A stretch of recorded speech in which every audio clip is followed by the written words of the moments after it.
It's finally here.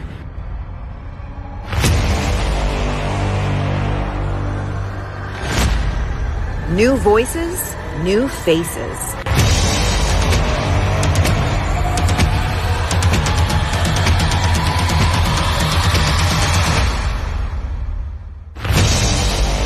Welcome to the Pantheon.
Welcome. You've got mail.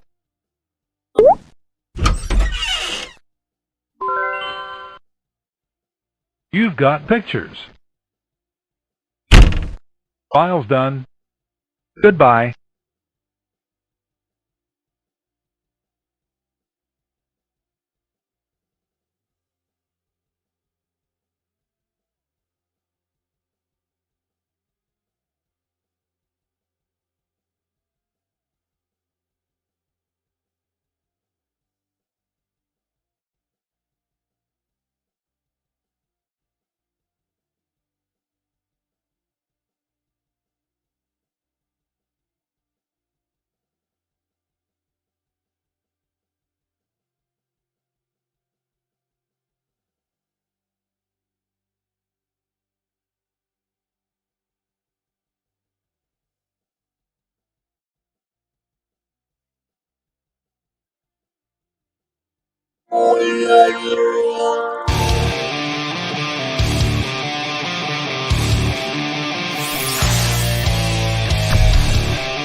What's up, nerd family? Welcome once again to the Poindexter Lounge. My name is Enosh, aka Enosh Fett, and it is great to have you with me in the lounge tonight. Hey, it's always good to have you guys here. Welcome to the greatest, the best, the most stupendous, the most muppetational, celebrational, fantastical show ever done inside my toy room. You're here. The overnight show with Enosh. It's Poindexter overnight. Nerd stuff overnight, all day, all night, all the time. Hey, I apologize for being a little late. I realized the StreamYard did not save my thumbnail to to the show, and so it just looked generic. And so I was trying to fix that, and I just fixed it just now. So now there is a thumbnail for the show. So at least people, when they they're scrolling through, they don't just see like some bland thing. I don't know why StreamYard's doing that. Dang it. But hey, welcome. It is good to have you. If this is your first time to the lounge, I am normally together. Well, sometimes. People in the chat may disagree with that sometimes. But hey, it's great to have you with me. If this is your first time to the lounge, just know that the Poindexter Lounge, say it with me, boys and girls, is a place for Nerds. It's a place where you and me and my crew, meaning all of us, can get together and talk about the things that we love, things like TV shows, movies, games, sci-fi, fantasy, comic books, superheroes, to toys, cha-ching, and so much more. And if those are things that get you excited, then hey, then you found it. This is the place. This is the one-stop shop, baby. This is the place. You ain't gonna find anything better than this. I'm just telling you. And it ain't because of me. It's because the people here at the lounge. Because the lounge just ain't about me. Yeah, like I facilitate it. I go around. I try to put some stuff together, and I try to be the leader. The leader. Yes, you all know that I have a bloodlust for leadership. But hey, the people around here are really great, and that's what makes it. I mean, the chat, you will never find a better chat than I think than what we have here. You guys are fantastic. Even when you guys get a little out of hand, a couple people get out of hand every once in a while, but you know what? You guys are still tremendous. You're still awesome, and I thank you for that, because you truly make this a destination, and that's what I wanted this channel to be, is a destination for people, not just something you scroll past and go, oh, she's doing something, I don't care about that, but a destination, someplace that you come by and you check out what we're doing, and you're a part of it. And so thank you guys for making this place just that. Because I couldn't do it on my own.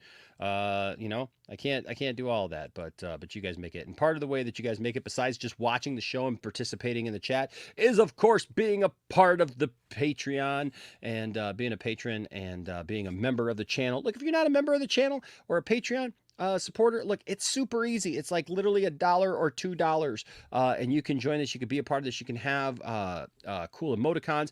I will tell you this: we are going to retire some emoticons here pretty soon, and we're going to retire some t-shirts, some designs and stuff like that. Put them, kind of in the archive for a while. So if you got something there, if you see something, then you may want to get a hold of it. But thank you to everyone who gives super chats. Thank you to everyone who supports the channel in whatever way you do. There's all kinds of cool ways that you can support the channel this way.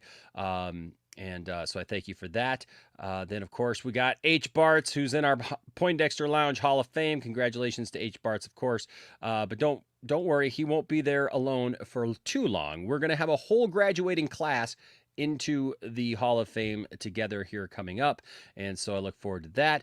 And then, of course, we've got a store, like I said, that's got all kinds of cool designs, and some of these designs will be put on hold for a while at least. Hey, if there's something that's been tickling your fancy, and you know what? I got to do this for Chris. I know Chris said that he wanted the Mike Zero thing in a hoodie, and I forgot about that. So I gotta make a note to self. I feel like I should have the old Norm Macdonald, note to self. Make a hoodie version of Zero Credibility shirt for Chris and the people who said that they wanted one. I'm leaving money on the table, folks. That's how much that it means that much to me. That, like I make all the money. First of all, I make it with like hardly any like advanced profit at all. Sometimes it literally like says to me, are you sure you want to make it that cheap? And I'm like, yeah, heck yeah, I do. Because I want I'd rather people have the shirts and the hoodies and the things than not have them. So it's all priced to go. Listen, it's not priced the way that they want it to be priced. It's the way that I want it to be priced. So, all right. So there's that. Also, don't forget the Poindexter Pantheon, where we've got all kinds of great shows and things like that. You can find those all here on the channel weekly.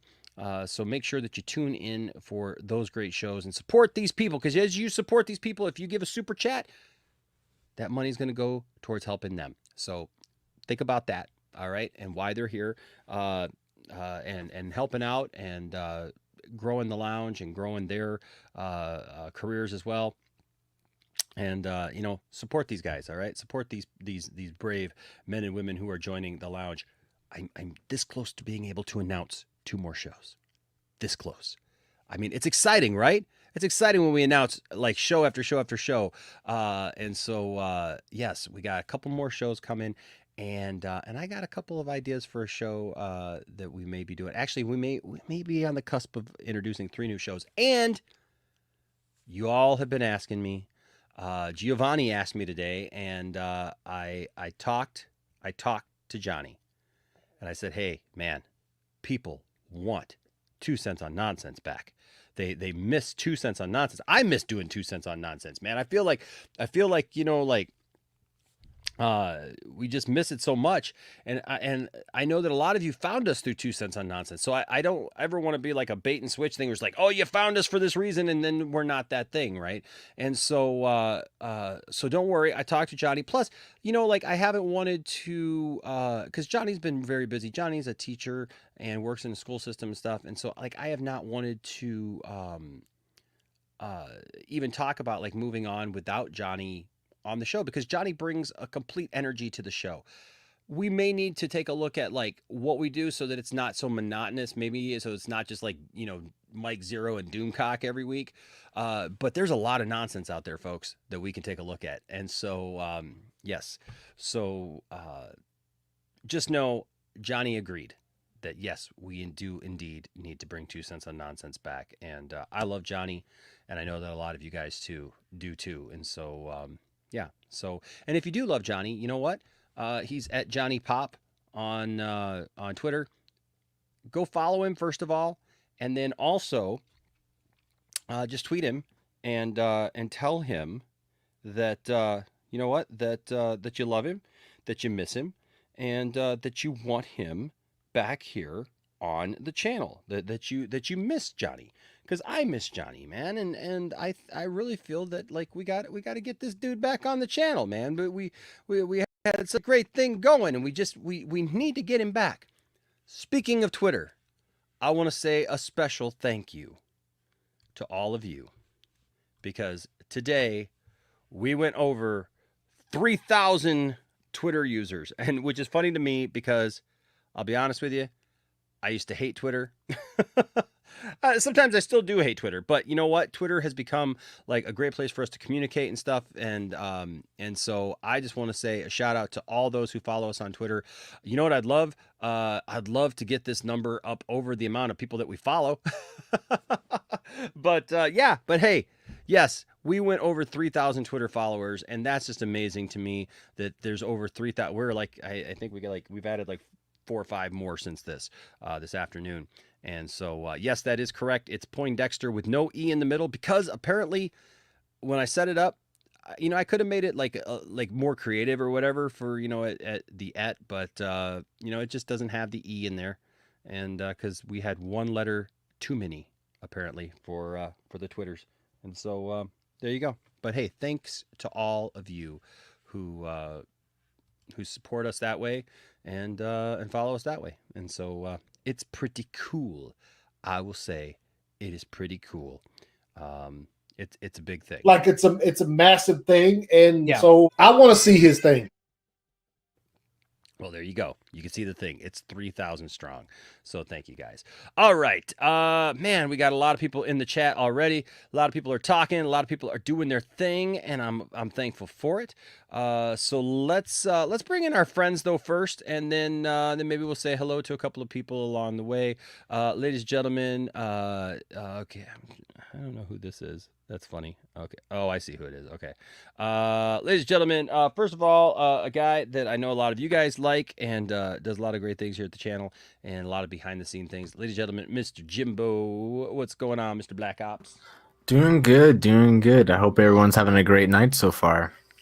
Yeah, man. It's Tuesday night, bro. It's Tuesday. Oh yeah. Well, now it's Wednesday morning.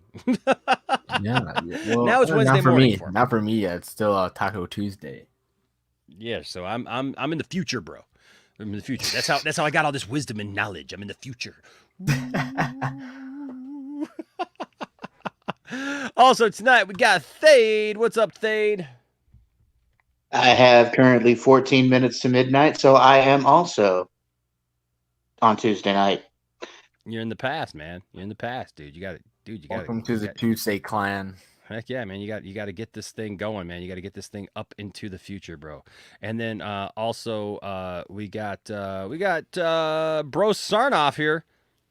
Hey guys, what's up? It's me, Bro Sarnoff. I'm a male version of Ann Sarnoff, of course, and Makes sense.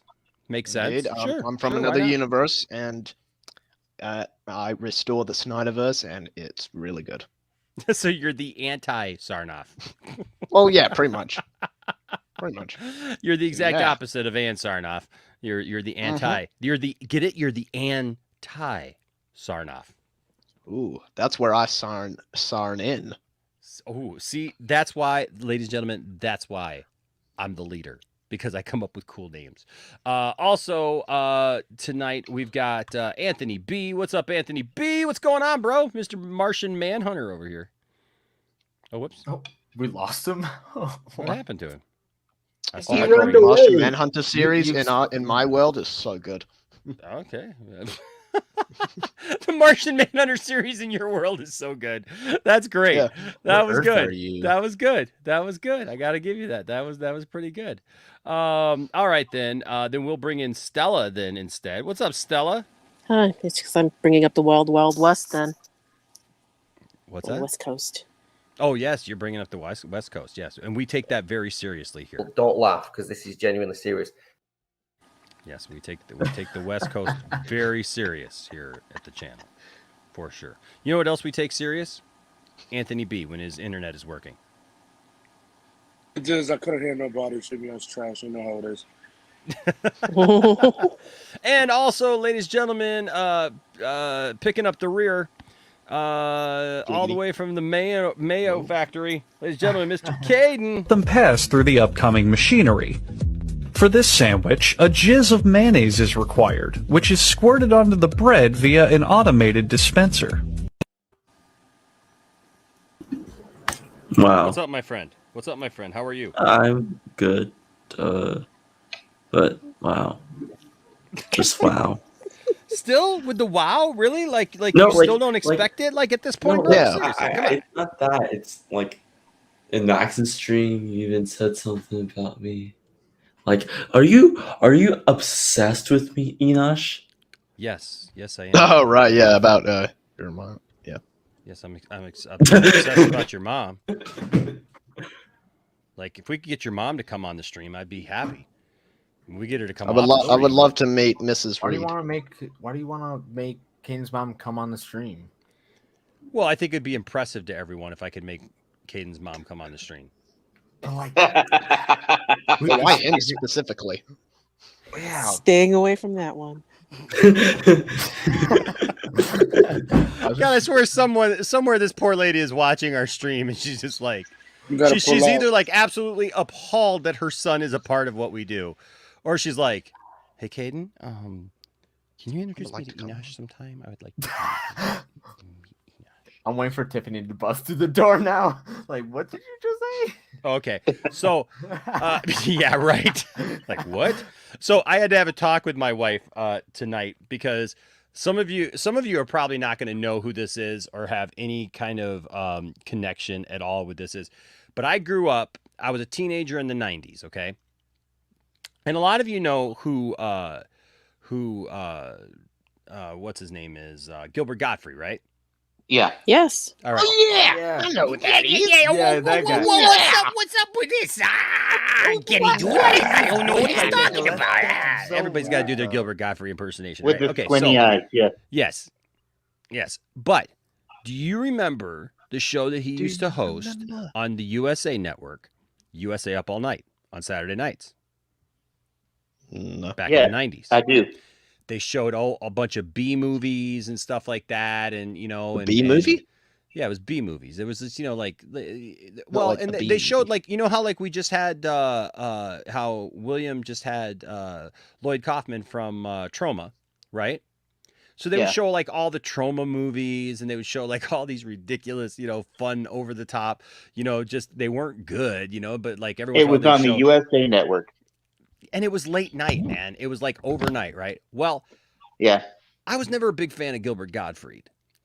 There was a chick on there though. So I did not watch a lot of Gilbert's show, but on Friday nights, I did watch USA Up All Night because it was both nights, right? It was both nights, and so the thing is that on Friday nights there was a girl. I won't say Yep. girl. She was a woman. She Yep, was yep, a yep, woman. yep. And her name was Rhonda Shear. Mhm. She was a model. She was a comedian. And I'll tell you what, man, everybody came through that show on Friday nights. Friday nights was so much the better show than Do you remember Joe Bob Briggs? Yeah. He was on there. And you know what I found too? The dude who played Superboy, Gerard Christopher, was on that show with her once. Like, she had wrestlers on there, like, and her whole thing was like, look, she was a sexy blonde, and I'll tell you what, a holdover from some of the stuff that I love, like big hair, blonde, gorgeous.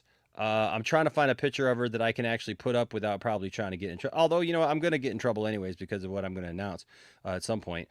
But I will just say, okay, here's a oops, that's not a picture. Okay. What am I doing here? Okay. Yeah. So, but she was, so she was, just, I watched a lot of USA Up All Night. I will just say it. Like Friday nights, that was the place that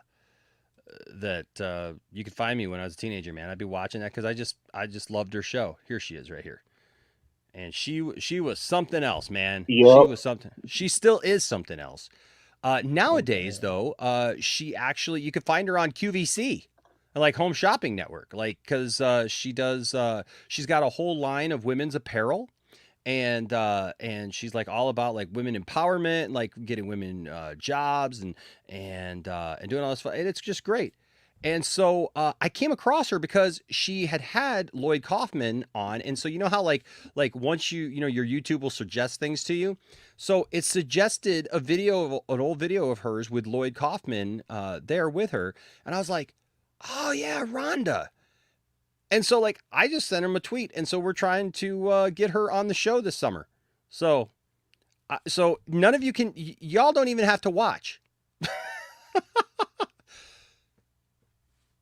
14-year-old me is somewhere in the multiverse.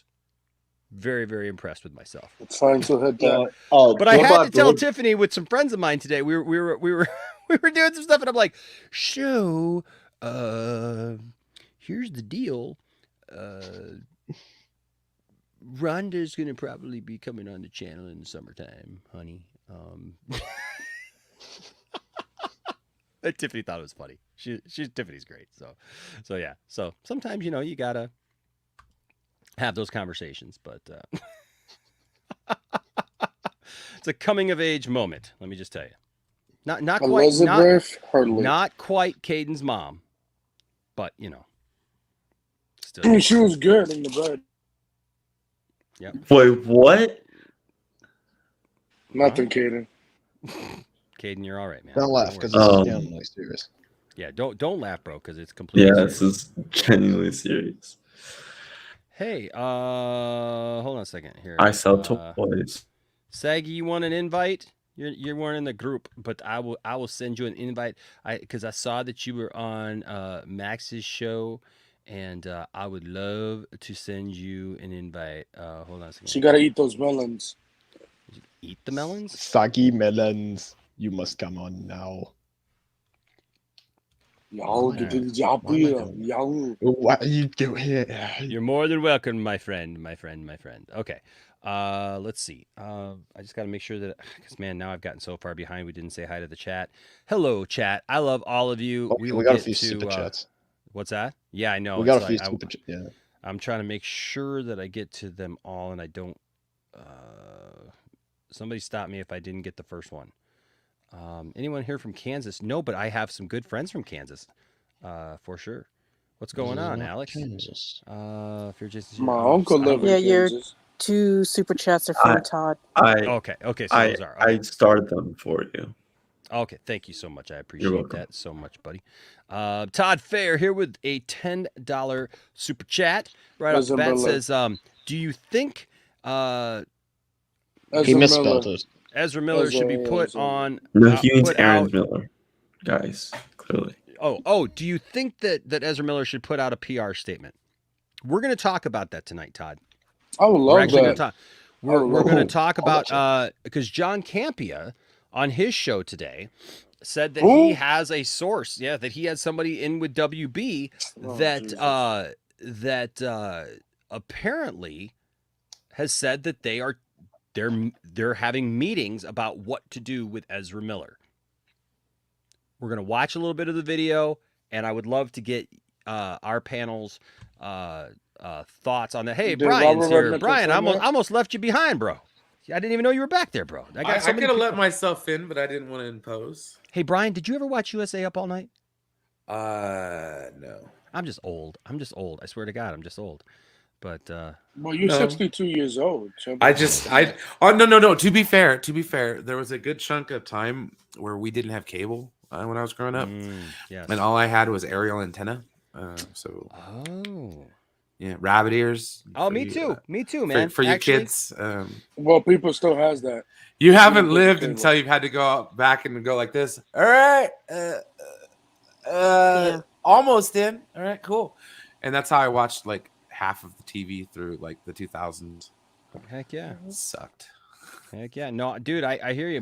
There were a couple times when my grandma canceled our cable, and we didn't have cable, and then we came back to it, and then finally when I became a teenager, like I ended up paying for the cable myself.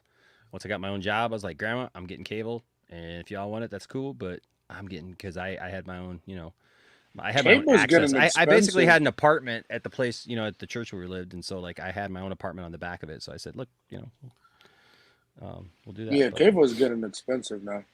Yeah. Oh, dude, it's so expensive. I remember it was $30 a month, man. $30 a month. So 30 bucks. You got 36 channels, but I almost bought it because I'm such because I'm so nostalgic. I almost bought. You guys remember the old cable boxes that had the buttons? It was like boom, boom, boom, boom, boom, and then you had the little slide thing that went up and down. I almost bought one of those last week just to have, just because. Brought back memories. But okay, so we are going to talk about this tonight, Todd. So Todd's got this one where he says, do you think that he should put out a PR statement, or with the $5 supplemental super chat? I like the supplemental super chats. That's good. It says, or do you think Ezra Miller should be quiet? I don't know yet, man. If I'm being honest. If we get to the court date that he's got coming up, right? Next week, right? And yeah, I think it's next week. And something comes out that it's like really, really bad or damning, or we get more of the story, and then we're talking about a completely different thing. And I know Brian's like totally done talking about it. And I understand, Brian. I totally understand, bro. Like here's what I'll say about it. Okay, it's a conversation that we end up at the start point every time we start. So I don't necessarily want to say it's an unproductive conversation, because it is an entertaining conversation and it's a good subject to talk about. But I think when it gets circular and all it does is just keep going around and around and around, I get that Van Halen Round and Round song stuck in my head. It's like, here we go around and round, round, round and round and round and round. I'm just like, okay, we're good. I thought you were gonna go Rat on that one. Oh, karaoke. I figured. Just give it time. Or Blues Travelers, why you wanna give me the run around? Yeah, it's a surefire way to speed things up. All you does is slow me down. Oh yeah, down. Brian, you have got to put together. Oh, dude, you've got to get the karaoke night together, man. Brian is your DJ. He's gonna do our karaoke night. We will have to do it on like a Friday night or something like that, to where it's like, a couple drinks, have some good times. Do it, man. Do it. But no, I mean, after Sci-Fi Center Live, man. Yeah, after Sci-Fi Center Live, man. Well, that'd be cool to do once a month, man. Brian's. Definitely. I'll be there every time, Brian. I'd be there every time. Exactly. Brian's Karaoke Lounge. I might have to keep it down because I do have like paper thin walls, so like it is a bit of a test to try to find a song that's like not too easy to get into. Yeah. Is I that saw they were talking about Carry On Wayward Son, man, in the back here, man. Like, Oh, there you chat go. was like, There you go. yeah. But yeah, back to Todd's comment. So we're gonna talk about this tonight. We're not gonna get into this whole thing like we did last night, where like everybody's arguing and like, because I think part of the problem, Brian, is when there's a lot of people in on the conversation, and we allow for just people to get crazy with stuff. You know, that's where it just takes a bad turn. If we're That's just true. talking, we're just talking. There's just a lot. This is for some reason, I don't know why this is. Well, it's like stirring up everybody so much became emotion. a paralegal. It's like, dude, to me, I am not. This is none of my damn business. I don't care what happens to a celebrity, whether they get arrested or don't. I'm just saying, like, there is a double standard. Unfortunately, that's what it is. I hate to say it. I mean, that's why I keep bringing up the sports analogy, because nobody cares if your star player gets arrested. If he comes back and wins you the game that week, dude, nobody gives two shits. But you know who does care? The other team, because they're crying because they lost. So it's like, defend the menace. Yeah, or anybody for that matter. You know, it doesn't matter. Just come on, guys, chill. No, you're absolutely right. You're absolutely right, Brian. Yeah, I don't know why this has stirred up so much like emotion and tension between people. And... Well, that when people want to be right. I mean, let's be fair here. Yeah. I haven't agreed with. I have actually agreed with a lot with Brian recently, like a lot recently. Brian is like. You sure about that? Yeah, today on Max's stream, he said something that was really brilliant too. He was talking about like this whole toxic stuff with like, you know, speaking of the Ezra'S stuff. Also, there's a toxic mentality in the Snyder fandom when you go around saying something positive in a negative way. You are going to get a negative response. So That's very like, true. It's true. If you're like saying restore the Snyderverse, that's a very positive thing. Yeah, sure, but you can't be saying it in a negative way, because then you are going to get a negative response. You aren't going, and you have to expect that you're going to get it. You're going to have to expect. You're not going to be like, oh my god, I'm getting harassed and this and this and this. Like when the other day, are... I was pissing off a lot of James Gunn fans. Like I kept saying that. This blood sport from Justice League Unlimited is better than the Suicide Squad movie one. And I was trolling, and people took that so seriously. It was so funny. Yeah, look, you know, like everybody's got, you know, different opinions, and they've got different points of view. And I'll just say, like, I think that we just have to. You saw that video of the Snyder Cut guy? Oh yeah! Oh, for fuck's sake! What is that? Do you have the link to that? Do you have the link to that? Dr. Jill Snyder or whatever. Oh my god! Can somebody? I mean, if you watch the video, bro, like, yeah, it's so hilarious. Look! Can somebody? You want to know something about it? I will say this, and then I got to get to a couple super chats. I think I did it better. What do you think, Brian? No, I agree. I mean, did it better. When I was Doom Dexter, the leader of the Snyder cult. Yeah, look, Snyder, you know what? Palps, yeah. I appreciate you trying to, impersonate me, whoever you are. But I would just say there can only be one, and I am that leader, right, Brian? The funny thing is, Brian's been here from the beginning. I mean, this has been established. The crazy thing is that we all know this. The thing about the account was like that one video was like super weird and everything. We're like, oh my god, like this crazy thing is actually happening. Like some people are actually taking it seriously. And even scroll through the account to figure out that's a troll account. It's like, and like, it's so weird. It's like, what the heck is this? I gotta find. I was trying because I was trying to do a side by side and Doomcock. Yeah, well, I was trying to do a side by side comparison because if you guys seen my. I don't know how long some of you guys have been around the channel, but have you guys seen my Doom Dexter character? Yeah, from back in the day when I first started hanging out with Max and Brian and all that stuff, and I would go on. If somebody could find that, like I was trying to go back to videos today, and I was just like, oh, man, I just can't find it. But I would, I'd put the hood on, and I had a mask and everything, and I was Doom Dexter, and I would literally initiate. Remember, Brian? I initiated several people into the Snyder cult. Yep. And it was great. It was the Ultimate Warrior mask. Oh, yes. I got it right the here. crazy thing about that guy, he got exposed as a Robert Pattinson stand in the Batman stand. That's the funny thing. No, I'm okay. The only thing I gather out of this bit here, no, he got exposed. Snyderverse guys, it makes me laugh. Okay, Yeah, anybody who took this personally, I am laughing at you. I'm sorry, just so you know. I was laughing when I was throwing that account. I was like, first off, lighten up and learn how to take a goddamn joke. Excuse my language. I don't mean to blaspheme, okay? But learn how to take a joke. Seriously, people do need to learn how to take a joke. They lighten really up. do. Like, don't be Will Smith. Don't be that guy. Yeah, you don't have to slap be me. Will Smith. Keep my fandom's name out your butt. No, I'm just kidding. Okay, there we go. Talk shit on your fandom all Todd day. Here with Todd with a $10 super chat says, Enosh, we all know Infinity War and Endgame are the greatest comic book movies ever. I'll give Infinity War. Endgame. What is the third best in your opinion? I would say War, not okay, Endgame. so I would say the third best comic book movie in comic book history. Let's see if I'm going. What I think. Logan is there. I mean, Logan. I mean, in my universe, like Justice League 3 is a masterpiece. Like it breaks okay, so for me, the number one, because it ain't Infinity War. It definitely ain't Endgame. Endgame is like Endgame fell off the cliff for me. Number one for me is probably Man of Steel. Man of Steel is so good; it means so much to me. Number two is probably Snyder Cut.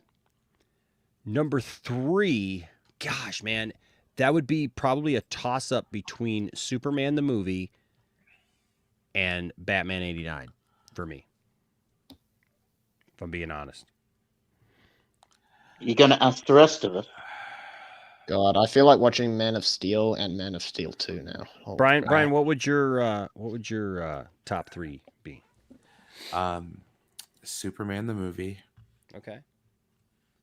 Batman is better. Batman 89, and I don't know, probably like the first Iron Man. I mean, I really enjoyed that. I honestly I don't hold comic book movies on such the pedestal anymore, or at least I'm trying not to. Just because the market's flooded with them now. I mean, there's so many, and it's just like it's hard. Hollywood doesn't care about original movies. Oh, of course, it's a sausage factory. It's like fast food at this point. I mean, like go on down, get your Mick Avengers. Yeah, get your McLovin. Go get your Del your Del Taco Justice League. You know, it'll be good. Yeah. I like Del Taco in small doses. I'm in the hot seat. Okay. Well, let's see. For me, it would be probably Logan, Dark Knight, and X-Men: Days of Future Past.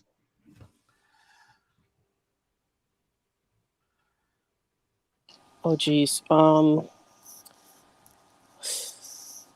300, Watchmen, and Man of Steel. Is that your Yeah, cap? I'm a very late comer. Whoa, oh shit. I said Man of Steel. Damn. Dang it, I just realized that I was muted because when you said that, Stella, I said, unlike Caden's mom. Oh!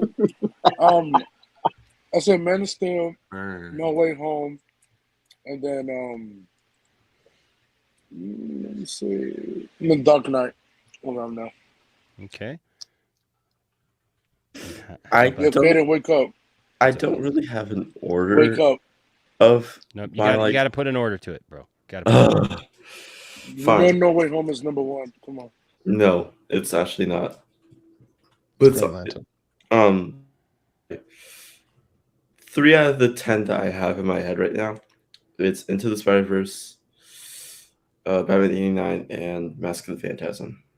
You can't count Spider-Verse though. Yes, you can. I mean, it's a theatrical release. Oh, bro, you got a problem with cartoons? Oh, so in my universe, all right, Droga, for real this time. It's for kids. Oh, okay.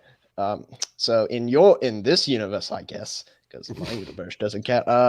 My favorite movie is Justice League, the one by Zack Snyder. Like, there is no such thing. He likes Justice League. No, there's not in my world. There's no such thing as the League. Whedon League. He said Zack Snyder's. Yeah, I said Zack Snyder. Okay. Don't be like Zack Joe. Snyder's Justice League. What else? God, I like Kick-Ass. Has anyone seen that? That's a great movie, actually. You know Yes, what? yeah, I need to rewatch That is that. a great movie. It's criminally underrated. It's on It HBO is. Max. God, that'd be a great watch party to do, man. Oh, let's do that. Like right now. No, I'm just kidding. And then my third favorite movie is oh damn, I guess I can't say the Batfleck movie. I guess the Batman is really good. Okay. Hey, everybody's got their We know the Batfleck movie would have been amazing. Just saying. Yeah, it is. Like in my movie, in my universe, it's fucking amazing. All right, Brodan here with a $2 super chat says, Caden, your mom can come with me anytime. Giggity. Fourth 1,000. Elizabeth Hurley. Do you guys like Elizabeth Hurley? Oh, absolutely. Yeah, she's okay. Bedazzled. Come on, get out of here. It's all right. I like her. I like her in Austin Powers, but I don't know. I mean, Monkey Jeebus says I delivered cocaine to Blues Traveler. Everybody's throwing shade, and this is one thing I will disagree with every one of your guys' takes. Superman the movie, okay? There wouldn't even be a genre The Donner cut without Richard Donner's movie, okay? Yeah. Doesn't mean it's the best CBS. It's OG. Yeah. The best. Like, dude, no, the best score, period. No one has come close to John Williams' Superman theme. Bullshit, dude. I don't know, dude. Star Wars I don't know, is dude. better. Star Wars is better. Well, Star that's Wars still is John better. Williams. Okay? Yeah, Still but John but, Williams. but I'm just talking I will about say for a this: that comic book Batman movie, theme, though, that Batman theme hits pretty hard, though, Brian. Yeah, the Batman theme is a masterpiece. Which one? Michael Chigozzino. Michael Keaton's, cool. man. Oh, Michael Keaton Michael Keaton's, yeah. Danny Elfman, yes, I agree. Yeah, like, why is he even coming in a new movie? Caden, did you just star this? Yeah. Why did you star that? I don't know. It was just a funny comment. I was like, what? No, Brian, you are. I mean, look, yeah, Superman the movie. I mean, dude, that score. It's the Godfather of. Oh my gosh! I mean, dude, the whole thing. The Donner cut is better. And then the way that it flows together, you know. Oh, yeah. I mean, the Lois Lane theme, the just all of it, man. Yes. Man of Steel score is better. Yeah, that's true. Oh no, the Man of Steel 2 score is better. Man of Steel has a great score. It's very underrated. Yes, I agree. Very underrated. Okay, what about the Flash team in Zack Snyder Justice League? But there is a lot of like dun dun boom boom. But that's Hans Zimmer though. That's Hans Zimmer though. He did the same thing with the Dark Knight. So like, I don't think the Dark Knight in the Morbius movie. In the Morbius movie, Zimmer played the Batman Begins music. Oh God! Oh, it did in like one thing. It's like the score in that movie. You can tell that like they like plucked it from like other movies, and or like kind of like rescored some other scores. It's where he's looking at the bats and stuff like that. Yeah. It's like the score is so unoriginal and so uninspiring, like that. To me, like, and the cinematography too was a bit weird with that movie. What about the Wonder Woman theme song? Which one? No. The first one. I mean, listen. Look, I love Linda Carter as Wonder Woman. Don't get me wrong. Wonder Woman. Don't get me wrong. I love Linda Carter as Wonder Woman, but I think people are being a little when they put that on the same. She looks great, okay, and there are obviously some great classic moments there. Bro, she's a baddie. But we really can't put that series on the same par as Superman the movie or No way. the Batman, like looks wise, she looks great. She's got the Wonder Woman look, the classic Wonder Woman look, absolutely. But the acting in that show, I'd put it closer with the Adam West Batman. If we're gonna group things up, yeah, I disagree. If I can have a quick word, yes, ma'am. I subscribe to the Wonder Woman comic books from the Linda Carter series. Okay. One of the few comic books I ever subscribed to and read for a short while. Yeah.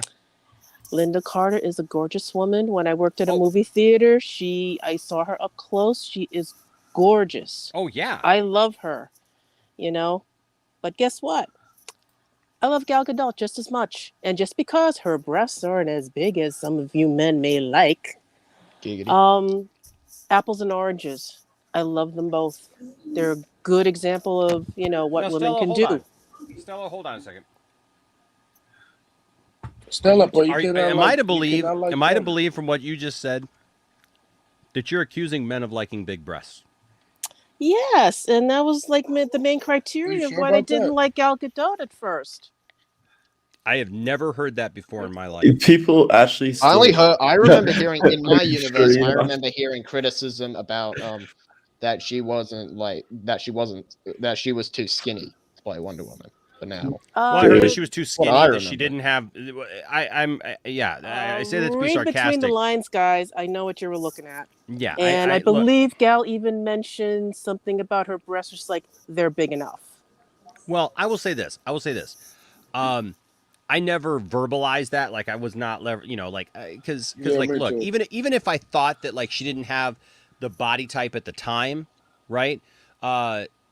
For me, it was not just about like, oh, she doesn't have big boobs. But obviously she's drawn that way in the comics, right? I mean, but most superhero women for some reason are drawn so buxom that like there's no way they could even like fight crime because they'd be fighting their own boobs. Yeah, physically, it would be very, very. No, look at Power Girl. Yeah. Oh, Power Girl. You remember the 90s, Enosh? Yeah, Power Girl. Boobs were bigger than your head. Like, yeah, that's what I'm saying. And to be honest, if you ever actually tried archery, I could see why the Amazons would have cut off their breasts because it just gets in the way. Yeah. And even when I was playing sports as a kid, once I started to develop, my breasts got in the way. So, and in that vein, I think Stella just told us that she's got big boobs. Yeah, you just told her that. Breaking news. Breaking. Hold on. This just in. Ladies and gentlemen. I have no paper in front of me, so I can't fake a news story. But just so you know, guys, they do get in the way. Okay, this just in. Breasts. Okay, but no. But here's the thing. I will say this.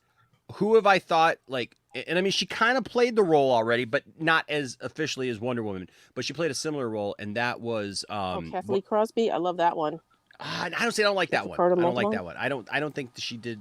I don't even look at that really as Wonder Woman. It was a weird. Yeah, it was like a weird flash in the pants movie. I mean, it was like a movie of the week or something. Yeah, it was strange. But no, you know who I really always liked was what's her name who played Xena. Oh, Lucy Lawless. Oh, Lucy Lawless. I always thought that Lucy Lawless. Oh yeah, she would have kicked ass. Yeah, she had the look. She was strong, man. Like, look, Lucy Lawless is somebody that like she was beautiful. But she could be feminine, but at the same time, she was somebody that it reminds me of Wonder Woman. It was somebody like you wouldn't want to get into a fight with her because she would probably kick your butt. And I'm sorry. But they didn't want to go that route. I'm sorry. There's somebody else that I know that there's some people who, but I don't. I think she is what she is, and she's entitled to her opinions and everything else. And I would love to see her actually come back to Star Wars. And that is Carano. Okay. Carano. Yeah, Gina Carano. Gina Carano is a beautiful woman. She dated Henry Cavill. Yeah, she dated Henry Cavill. She's a beautiful woman. I'm looking at her action figure right here, and. Listen, right, you looking at it in another world. Yeah, I used to be team Gina also, but yeah, they didn't in go another that world. route. Yeah, I mean, in another world, she would have made a great Wonder Woman because she's got that look. But I will say this: at least in my world, she does have a job. From the moment that I saw Gal Gadot hit the screen, she's Wonder Woman. Yeah. Oh yeah, she pulled it off totally. She's Wonder. That moment she comes in is. Da, da, da, da, da. I mean, I'm like, holy crap! Right? I mean, dude. Yeah, and she's amazing. My favorite part was when she got knocked back and she's getting up and she has that smirk, like, yeah, bring it on.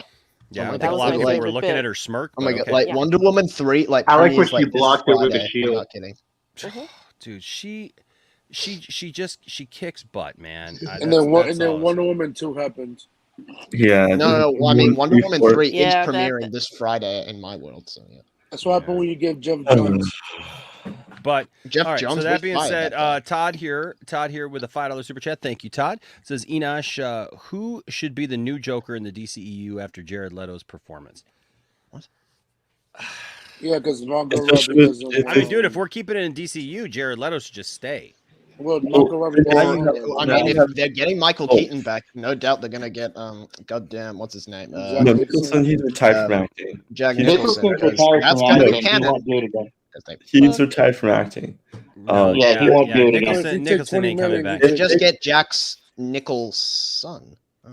If they get any actor to do like a version of this DCU Joker, I honestly think they'll just keep they'll bring in Joaquin Phoenix to do it if they do. Yeah, but he doesn't want to do it. I hope not, dude, because he is not the Joker. I'm not saying that Joker. I'm saying like have him do another take of the Joker as an actual Joker. But he's not that type of actor. They're not going to do that. I don't think that they're going to do that though. If we're thinking about just like the Batman world though, like Matt Reeves' world, I would like to see what Barry Keoghan has to offer. I mean, just please redesign him. Holy shit. I can't. I don't like that. No, he's not the Joker. Well, actually, if you're going from a realistic standpoint for a person who has chemical burns and such, it looks good. I know that, but like, that just comes from my profession. And also, he looks like what British. He looks like what Americans think British people look like. So. What? Well, no, that's because look, Matt Reeves said he had a deformity of his mouth. Okay. Yeah, the mouth. But the chemical thing has still happened apparently.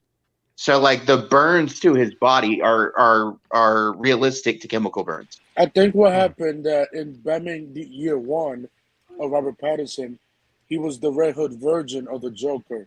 Like, he's a gangster and stuff. Like, you know, the Red Hood version of the Joker. Trying to get money.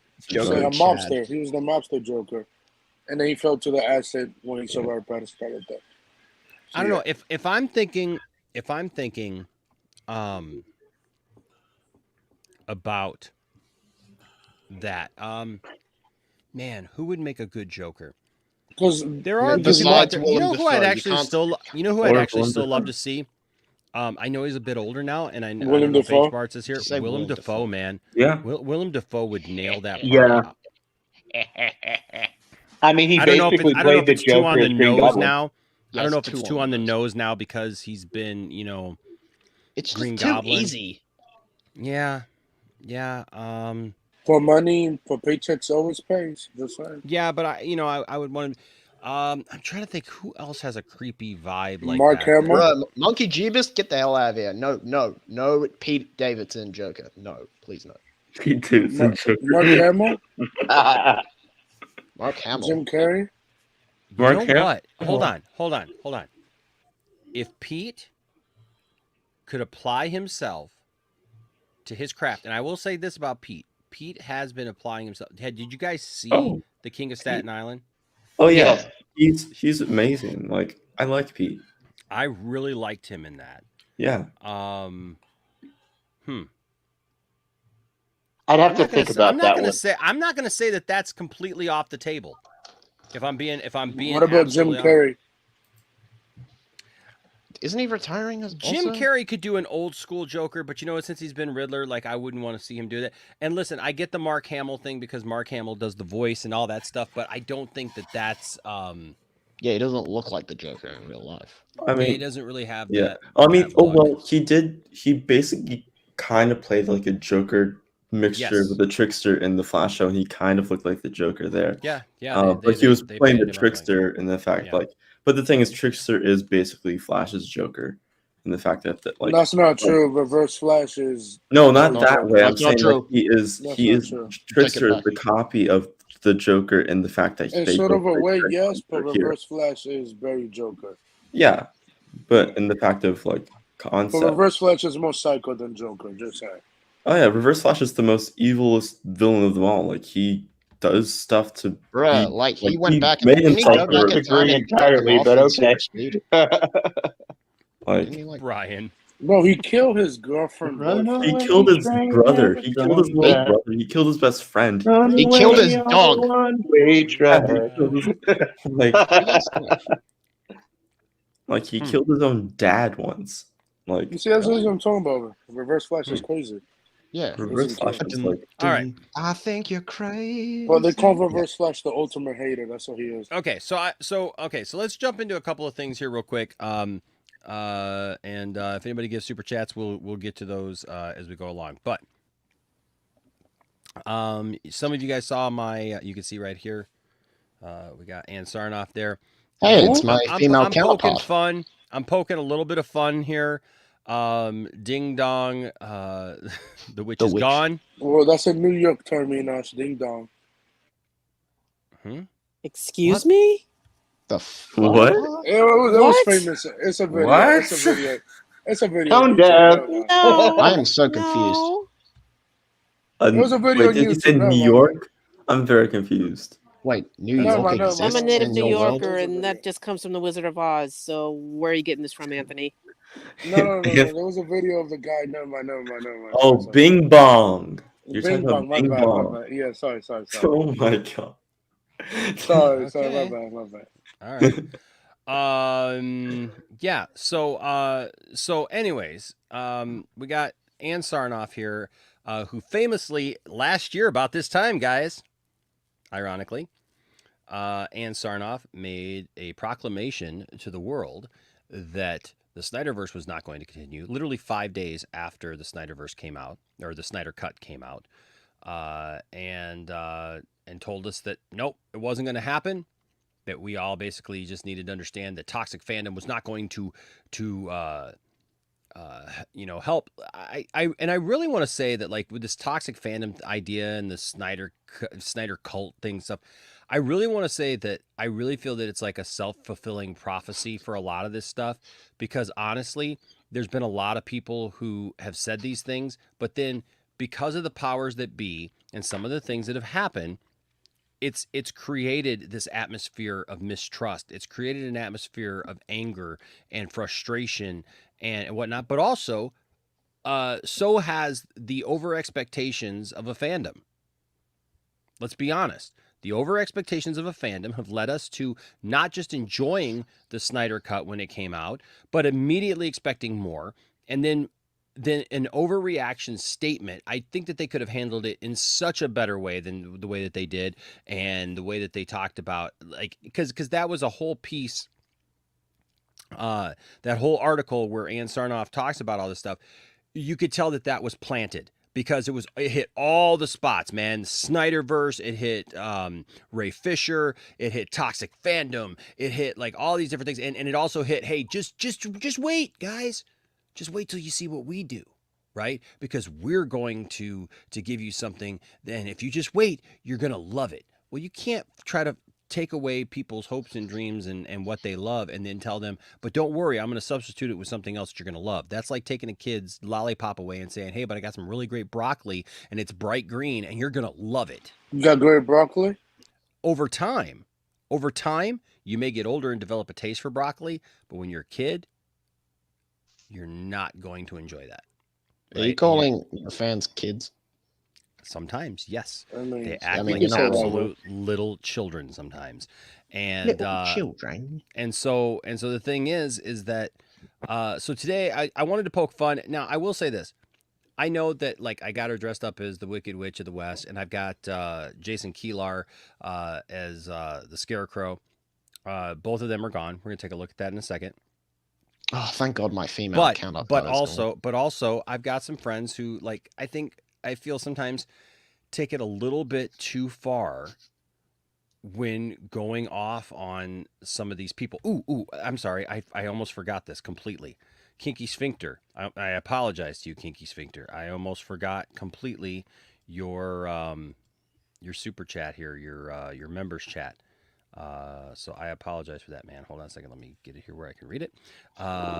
Kinky Sphincter, been a member for 15 months. I can't even believe that we have had memberships for 15 months. Man, that's so crazy. Been here with us since the beginning, man. Thank you so much, brother.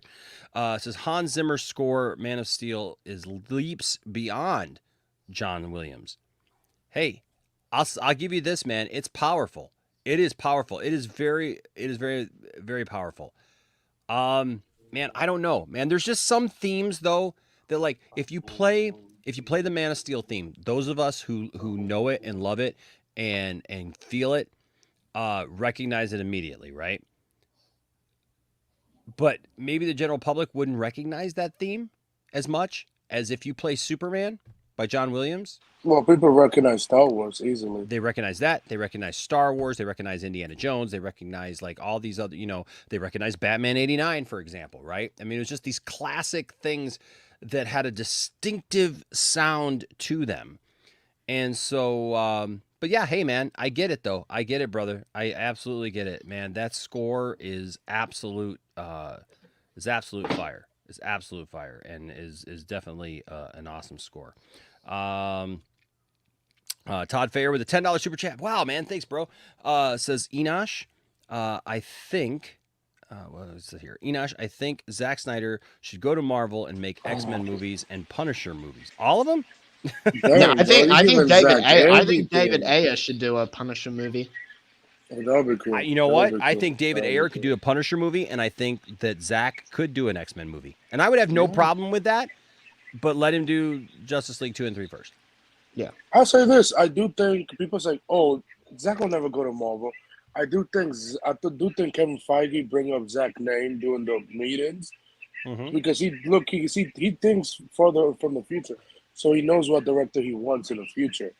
So, like, I would not be surprised if Kevin Feige have talked to Zack and in a Marvel Studios and stuff or something. It's just got to be the right one. I could actually see Zack Snyder doing X-Men. That would be interesting. He seems to have a handle on, like, ensemble films. Exactly. And Sorry, you know, guys, I got to get my protein in, man. People will be like, that's why I'm eating my Zack cheese. Snyder, people will be like, Zack Snyder X-Men is a big hit. And then compared to the DC universe, it's like, bro, relax, bro. Like, didn't do that. So, this is something, though, that ever since that article came out. Ugh, who is that? Jesus Christ. All right, Mr. Sarnoff. Okay. Ever since that article, though, came out, and this is what I want to say. Like, I've seen some reactions from this. I've seen some people be mature about this, and I've seen some people be very immature about this. She's a human being, folks. You may not like her, but you don't know her. You may not like what she's said about the Snyderverse and what she's done to some of the talked about some of the movies that you've done, but really, she's kind of laid low ever since that initial statement. She's just become kind of the bad guy for us. I mean, WB kind of put her on the chopping block back then, The thing is, I feel like, to me, I think people kind of took that out of proportion, that whole article, because, of course, when, as we said in our own chat earlier, I was like saying that, like, that yes, there at that time and still today, that and before, that there was a part of the Snyder fandom that were being, irresponsible and toxic, yeah. And I get it, but that wasn't the statement, though. Is the problem?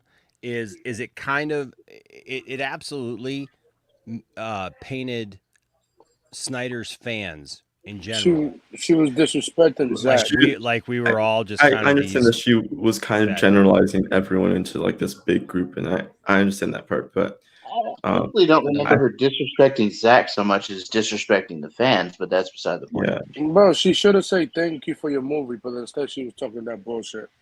Like, she should have just restored the Snyderverse like I did. Well, I also think that people at the same time, I also think that she like fans jumped the gun as well as she did. Is that as soon as the Snyder Cut came out, no one really celebrated the Snyder Cut as much as some people did. They just straight jumped to the Snyderverse. They didn't like sell. They like straight to the Snyderverse. You know, it's like right to it. They didn't say, "Oh, thank you for this movie." Da da da. They went straight to the Snyderverse. Like, oh, like you. And so at the same time she did, I think some fans just straight to jump the gun, saying no more. She Snyderverse. deserve it. But at the same time, I think people also jumped the gun of saying restore the Snyderverse because hell, what if the Snyder Cut was like the lowest viewed thing on there, and you guys are asking for something that was not like going to be this big thing? But we don't know the numbers. Well, that's the thing. But at the same time, you guys didn't. I think some people didn't give enough breathing room. Like that, you guys. Like I think people just jumped the gun with that and went straight to that. Well, Samba TV is not a source. And went straight to saying stuff that I think, you know, should have waited at least a month or two, you know. But right when the movie came out, and right when, you know, like not even like 4 hours after the movie came out, people were saying restore the Snyderverse, or like with that, like right before. Well, that's people though. Look, I was all for restoring the Snyderverse right away too. My thing is, and I get what you're saying, Scotty. I get what you're saying, man. Like, you know, but at the same time, they are people. I mean, they do know what they signed up for. Look, I'm on YouTube, right? And I know what I signed up for. You know, being, you know, in a public She knew what she signed off. Bunch of haters, bunch of people. Yeah, man. You know, it doesn't change the fact that sometimes it gets to you. You know. And, I mean, I've seen people say some pretty nasty things about her. Some of them probably deserving. And then some of them, you know, probably people should have probably backed off a little bit, you know. I don't like seeing people, you know, I would just like to say, you know, regardless of how people feel about her being an executive or whatever, at the end of the day, she's still human, and losing your job sucks. Yeah, even if you're going to be okay, even if you got tons of money, man, you know, like it, not knowing what that means. Like even she like, may know, I don't know. You know, the thing is also like people say like what if she enjoyed this job as as this person? Like she's like, this is like the best job I've ever had in my life. Like this is the best thing that has happened to me, and now she lost it due to a merger. Which I honestly, we all knew that she was going to lose it when the merger was announced because that job was going away. Did we all though?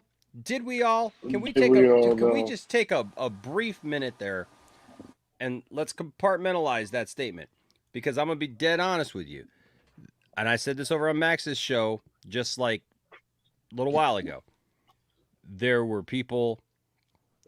Absolutely, within the last month, 2 months, 3 months, that when we would say, "Yep, you know what, she's going to be on her way out." No. She might get a raise. She might get a where?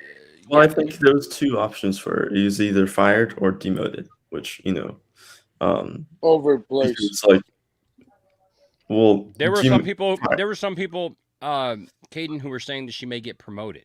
Oh, wow. Bro, she was only making $5 million from that job.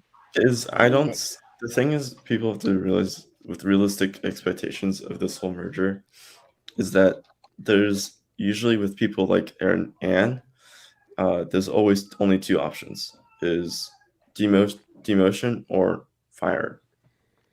Like at Anne's position, she only had two options. She's going to Disney. Because of where Zaslav was coming from. And honestly, also when they announced the new board with Piazza's new title is what Anne's job was. So even when they announced him to be part of the board, that's when people should take a hint that Anne is gone as well. Okay, Enoch, can I say something to speak to Scotty on that? What you just did? Yeah. You know, Scotty, I get it. You know, on the surface, yeah, okay, she's gonna get payday, but still, absolutely. I mean, come on, she's human.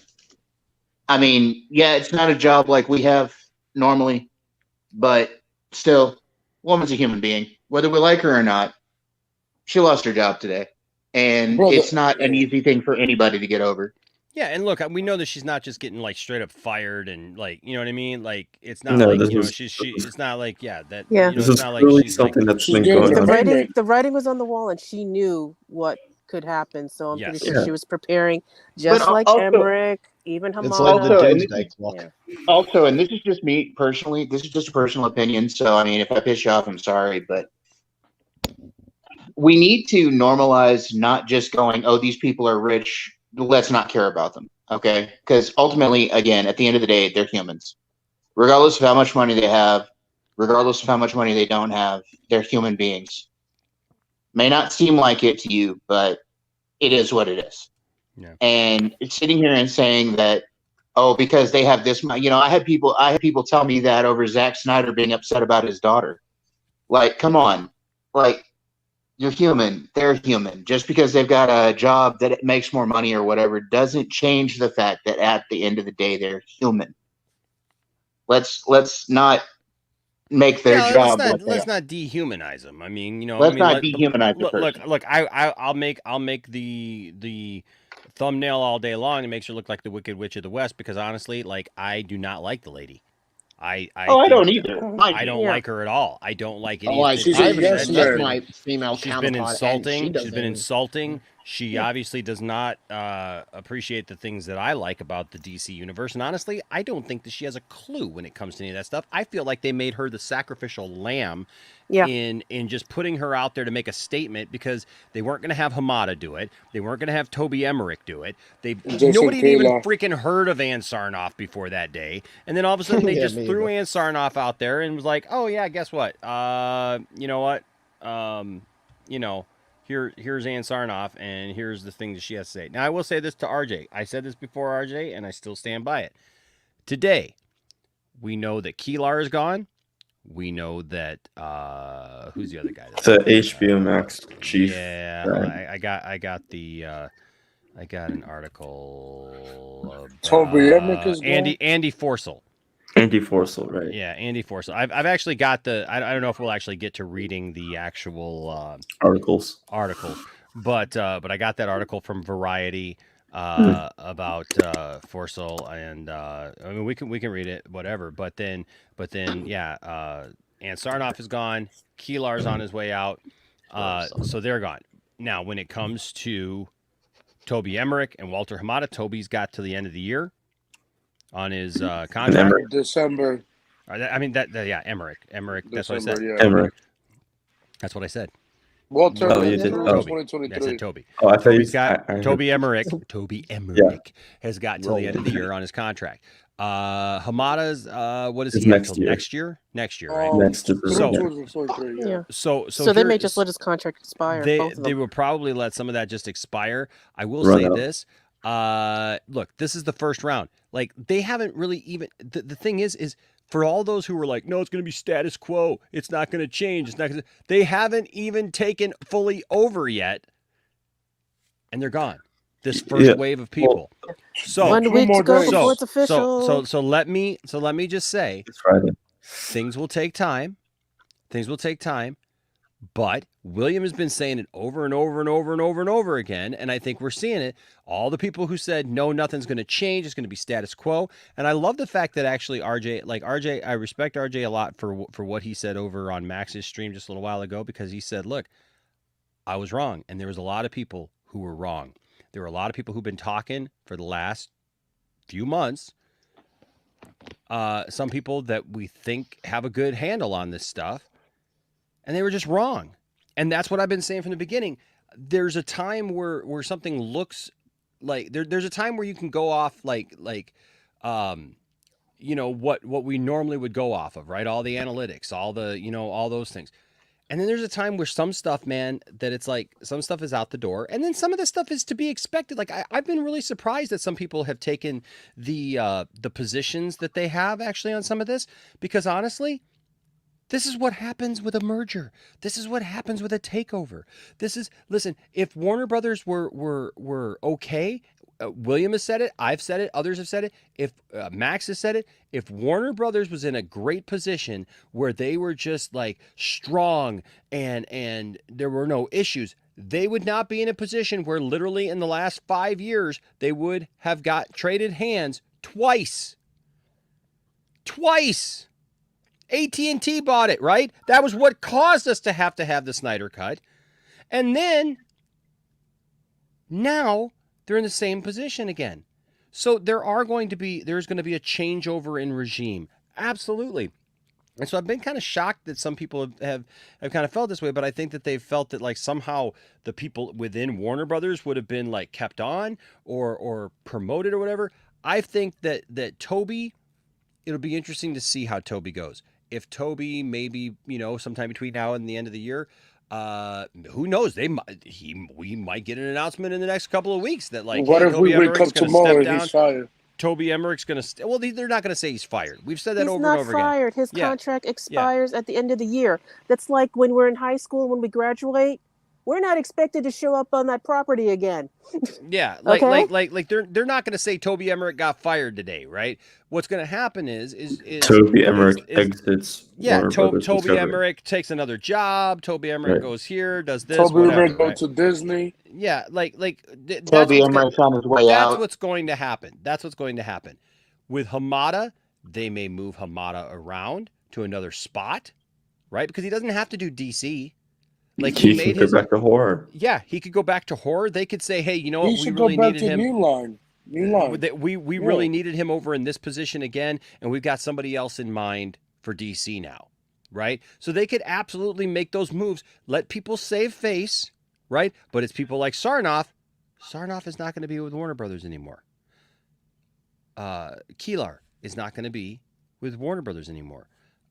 This other gentleman, Andy Forcell, Andy Forcell, is not going to be with Warner Brothers anymore, and he was HBO Max chief. He was the HBO Max chief, right? Yeah. So there are obviously a lot of changes happening because of the merger. Some things that people said, well, no, they won't mess with HBO Max because HBO Max is doing well and HBO Max is doing their thing. Not true. The chief is stepping down.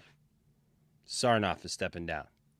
Keelar, who's had a huge role. And listen, listen, when people bring it up and go like, oh, but people said Keelar was going to be the savior. Yeah, I understand it because Keelar was a fighter for the Snyder Cut. But obviously he was not going to go to the well one more time. And well, because of Toby Emmerich. Yeah. And that's fine. So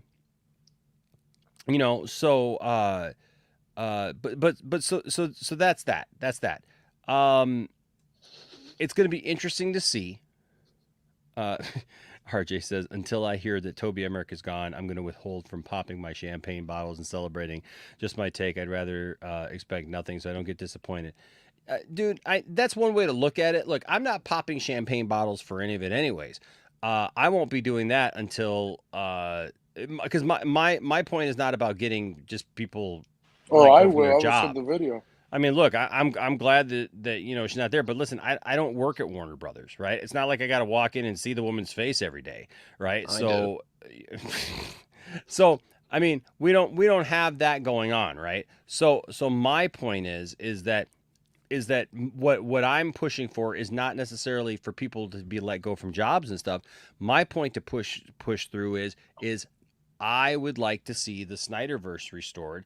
I would, in some capacity, whether it be a pocket universe where we can just see these things finished, whatever it is, that's what I'm pushing for. I'm not pushing for individuals to necessarily get fired. Now, if there people are, if in the process, people who have not done their job well and have affected DC in negative ways or Warner Brothers in negative ways, if those people are shown the door, well, great, because I'm a fan of pop culture. And I'm a fan of a lot of Warner Brothers, IPs. And so I don't want, I don't want those people to negatively affect the things that I love anymore. Alex here says, Poindexter Lounge, I feel like politics is the reason why some DC films are delayed to next year. As far as, well, he means politics within probably the company, and you're right. There's probably a lot of things that are like bouncing around, things that are changing, perspective, maybe some things, even, with how these movies are going to be shown, Enosh, people were acting like they don't know how merger works. Rel, you are such a stand-up dude.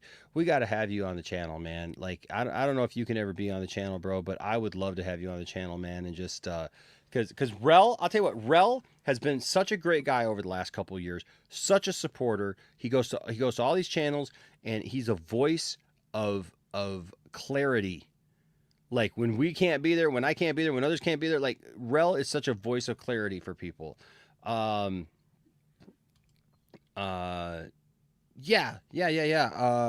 RJ says, I said I was wrong because a lot of stuff kept evolving and changing.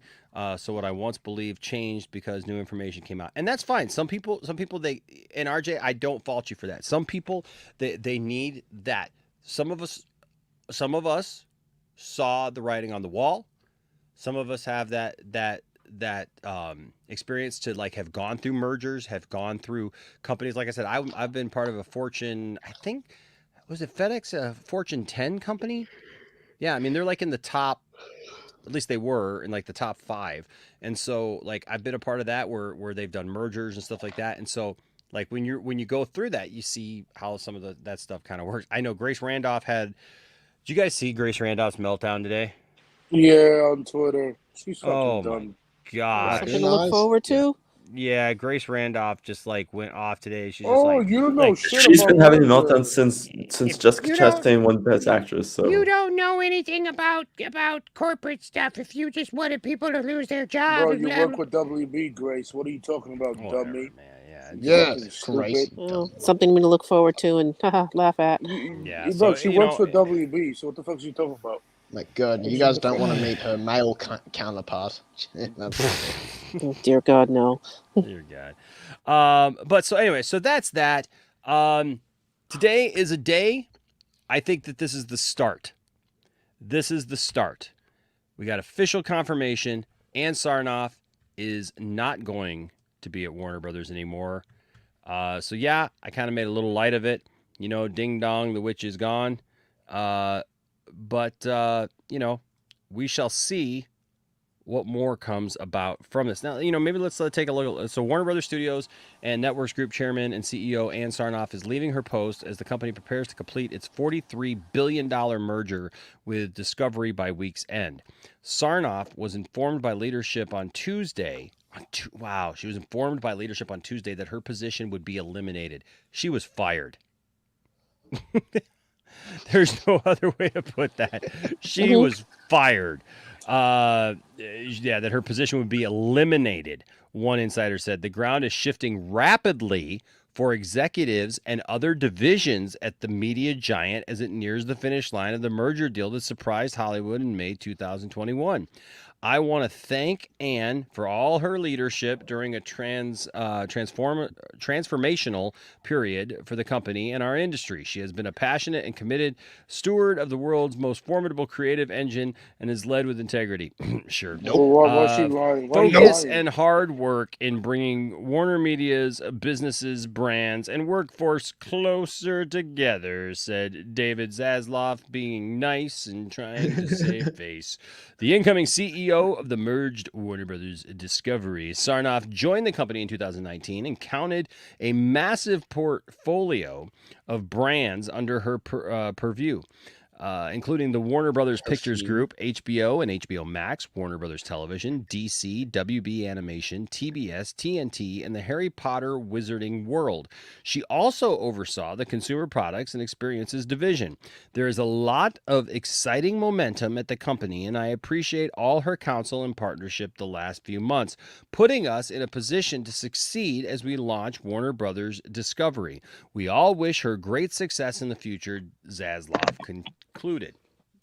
In a note to Warner Media staffers, Sarnoff said she was proud of her role in helping to reorganize Warner Brothers, HBO, and the Turner networks for a new era of peace and prosperity for my empire. No, I'm sorry. Sorry, I don't know where I that came think from. you're thinking the wrong people. Yeah, I think so, probably. More feeling, Enoch. More feeling. Yes, peace and prosperity for my empire. New empire. Yes. Not Yes. What I'm most proud of, and something that was a focus of mine from my very first day on the job, is creating a collaborative culture across our entire organization. Well, she's lying, bro. And leveling the silos that our divisions used to operate in. News of Sarnoff's exit comes on the heels of Warner Media CEO Jason Keelar's Tuesday resignation. He totally just resigned. Sarnoff stepping down has been expected for months. Oh, wait. Wow. Oh, it's been expected for months. As Zaslav looks to restructure the vast content group. More high-profile exits are expected in the coming days, folks.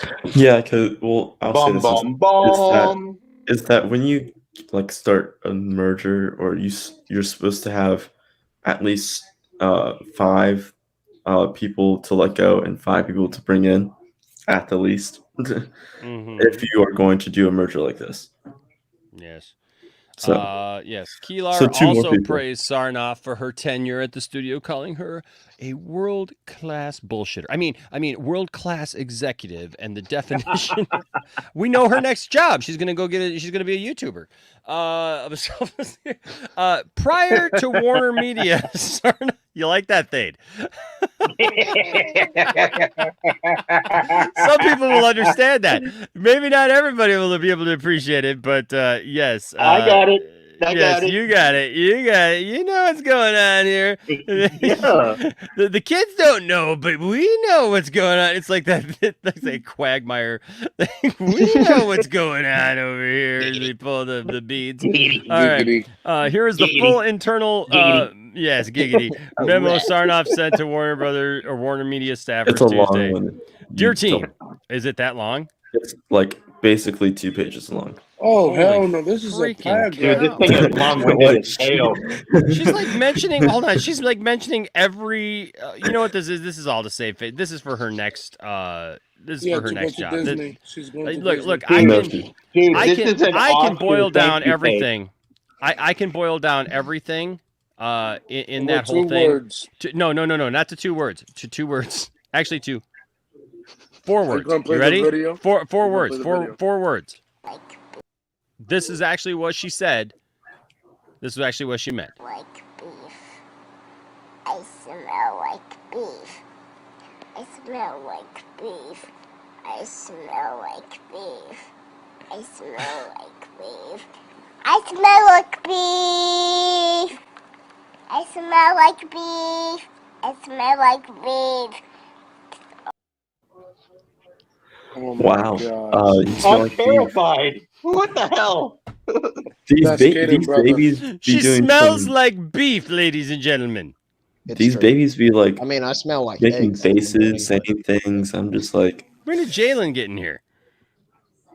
wait, what? Was that Jalen? No. Oh, I could have No, swore I just Jalen's heard not here, Jalen's dude. voice. I'm hearing voices now. Oh, you crazy. You know, do you need help? Well, Enosh, Also- it happens to the best of us, man. It happens to the best of us. There you go. When reached for Both comment, have when weird reached for stuff. comment, Keelar basically made this announcement.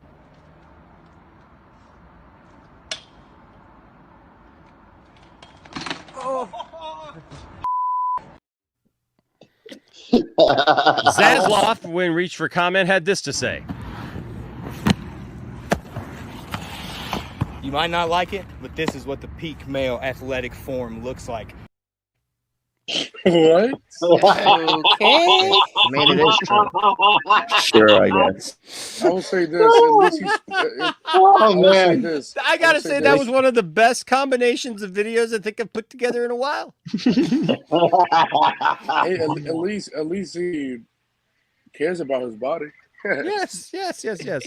So guess what, folks? The reign of Sarnoff is done. I mean, you got Bro Sarnoff, which is me. So yes, but yeah. we're not really I worried mean, I'm about not Bro from the Sarnoff, are we? universe. I don't think we're really worried about Bro Sarnoff, are we? Yeah, I'm all good. Yeah, he's on our side. He's on our side. You're fine. Hashtag It's the I one we say. don't like. Yes, the other one. Yeah. So basically, at the end of the day, Sarnoff's time with Warner Brothers is in the shredder.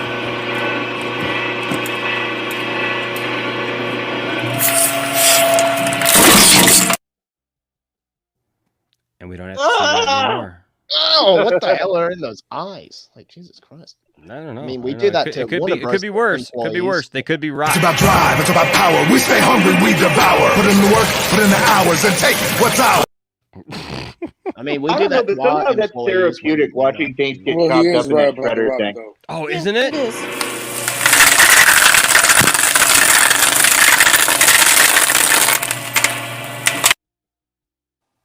You know, they It's use that oddly machine cool. in Texas Chainsaw 3D. You know that, right? They used a No. like giant version of one of those in Texas Chainsaw 3D. Oh, there's we also canceled this. those movies.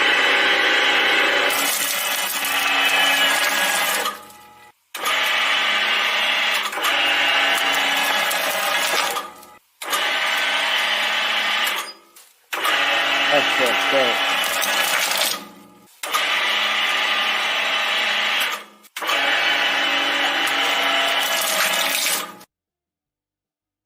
She Proof that just Disney's won't hard to kill. die. Proof that Disney's hard to kill. It's like that scene from Austin Minnie's a tough Powers. chick. Why Come won't on. you die? Why won't you die? Caden is gone. Caden has left the building. Well, he's in He the. got out of here. Bye, Caden needed to tuck his mom in, and he needed to get in line early because a lot of people are always waiting in line to tuck his mom in. But ow! Oh my god. All Yeah, right. that's true. I mean, it's true. I mean, like, what do you mean? It's funny because it's true. It's funny because Anyway. it's true. Yes. Well, there's also so we got that one. For those of you who don't know who Andy Forsell is, he is the HBO Max chief, and he exits Warner Media ahead of Discovery merger deal exclusive. Here, My uncle for, used to work with Variety. him. HBO Max Executive Vice President and General Manager Andy Forsell is leaving Warner Media ahead of the close of the company's merger with Discovery, which is now eyed as early as Friday, Variety has learned. News of Forsell's exit follows two of his notable colleagues, Warner Media CEO Jason Kilar and Studios and Networks Group Chairman and CEO Ann Sarnoff. As Variety previously reported, insiders first thought the transaction between Discovery and Warner Media's current owner, AT&T, would be formally completed on April 11th, leading to the creation of new company Warner Brothers Discovery. Two sources with knowledge of the situation, however, say the merger is now expected to finalize by the end of the week. Current Discovery CEO David Zaslav will serve as president and CEO of Warner Brothers Discovery. Named to the position in May 2019, Forsell led the HBO Max operating business unit at Warner Media, reporting directly to Kilar. Forsell and his team were responsible for the product, marketing, consumer engagement, and operations of HBO Max, including the HBO Max ad-supported version and platform's international rollout, which kicked off in markets across Latin America and the Caribbean in summer 2021, followed by its first European launches in the Nordics and Spain last fall. Forsell previously helped build another Warner Media company, Otter Media, as he served as the company's chief operating officer. Last year, all three ousted executives, Kilar, Sarnoff, and Forsell, sat with Variety to discuss a hectic year in which the entirety of the Warner Brothers Picture Group theatrical slate was released concurrently in Cineplexes and on HBO Max. Many decried the decision at the time, though it netted 73.8 million subscribers for HBO Max by the end of the 2021. By the end of the 2021, we could be louder, Forsell said of the success, which is one of the many reasons why I love getting to do what I do. We could be louder. Ann and Andy are humble. I'm humble, and sometimes it takes a little bit of a nudge to get us to lean in and ring that bell. Oh, you think you did a good job, huh? Okay. All right. Forsell began his career as a cavalry officer in the U.S. Army, followed by 10 years at Cybel Systems in a product sales and general management. Well, no wonder why he got the job. because You know, something occurred to me, Enosh, just a second ago when you were reading that. Mm-hmm. And not only are we looking at these people going on the way out, but you know, some of their teams aren't going to still be there either. Absolutely true. So That's the stuff that we don't talk about. Yeah. you want to talk about like executives the executives need to leave. Oh, they're not good people, blah, blah, blah, blah. But what about their teams? Yeah. You know, the people that were working under them, the people that needed those jobs possibly. Oh, yeah. Those teams are gone. Yeah. Yeah, this is bad for a lot of people. This isn't just bad for those particular executives. No, Some food for thought, people. No, you're absolutely right. He thinks he did a good job with HBO Max, so he didn't because HBO Max should have been worldwide release, but he didn't put that. So that's a terrible job to do for a streaming service. So he did a terrible job with HBO Max. Yep. So, all right. So that's the story, guys. It's done. It's done. Yeah, they could go work on Disney. Go to It has Disney. been a day long remembered. It has seen But the will they- end of Sarnoff, and soon, maybe, we will see the end But Disney won't hire them, of most Toby. likely. Disney. Oh, I mean, or Toby. And Disney's got enough executives right now, dude. Well, Alan Hall. I'm on Alan Hall. Cheap Pack might leave, so watch out. Chapek's gonna hold on as tightly as he can. No, he Integrity got his 101 contract says expire in the next couple of months from now, I believe. Integrity 101 says, I wonder if riding the ship regarding major characters like Superman and Batman will be a priority after the merger. Probably not. No, probably not. No one likes those characters anyways. Cylon here, yes, says those people will get a big severance. Yes, default is 6 months pay. They will be able to find new positions elsewhere, no problem. Hopefully, that is true. He's not wrong. Yeah. No, you're wrong. You're not right. I mean, yeah, that they land on their feet. I mean, I'm sorry. You're not wrong. By the way, Scotty, I sent you a text earlier. Hold on a second. I sent you a text earlier today. I didn't hear back from you. If you could answer that, I'd like to look into that. Damn, so he left you on red? Oh, he left me on red. He left me on red. I don't know if you read it or not. That's why I was bringing it up. So, all right.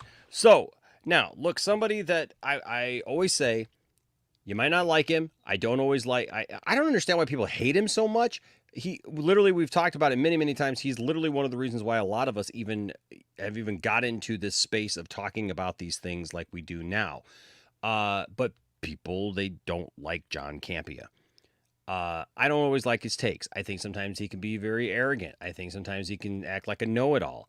I'll give you all that. I think sometimes he makes stuff up and he probably, I don't know if I don't want to use lies, but like, I think that sometimes he stretches things a little bit about his involvement with different people. Beautiful lies. Yes. But we've been talking about Ezra Miller. We've been talking about a lot of this stuff lately.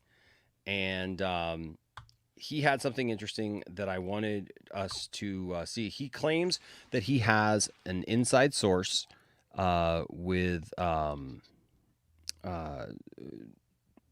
Brothers that claims that they are weighing their options with Ezra Miller. Was Rob involved with this? I want us to watch a little bit of this, and I want to hear your opinion, Stella, and others. I want to hear you guys' opinions on what he has to say here.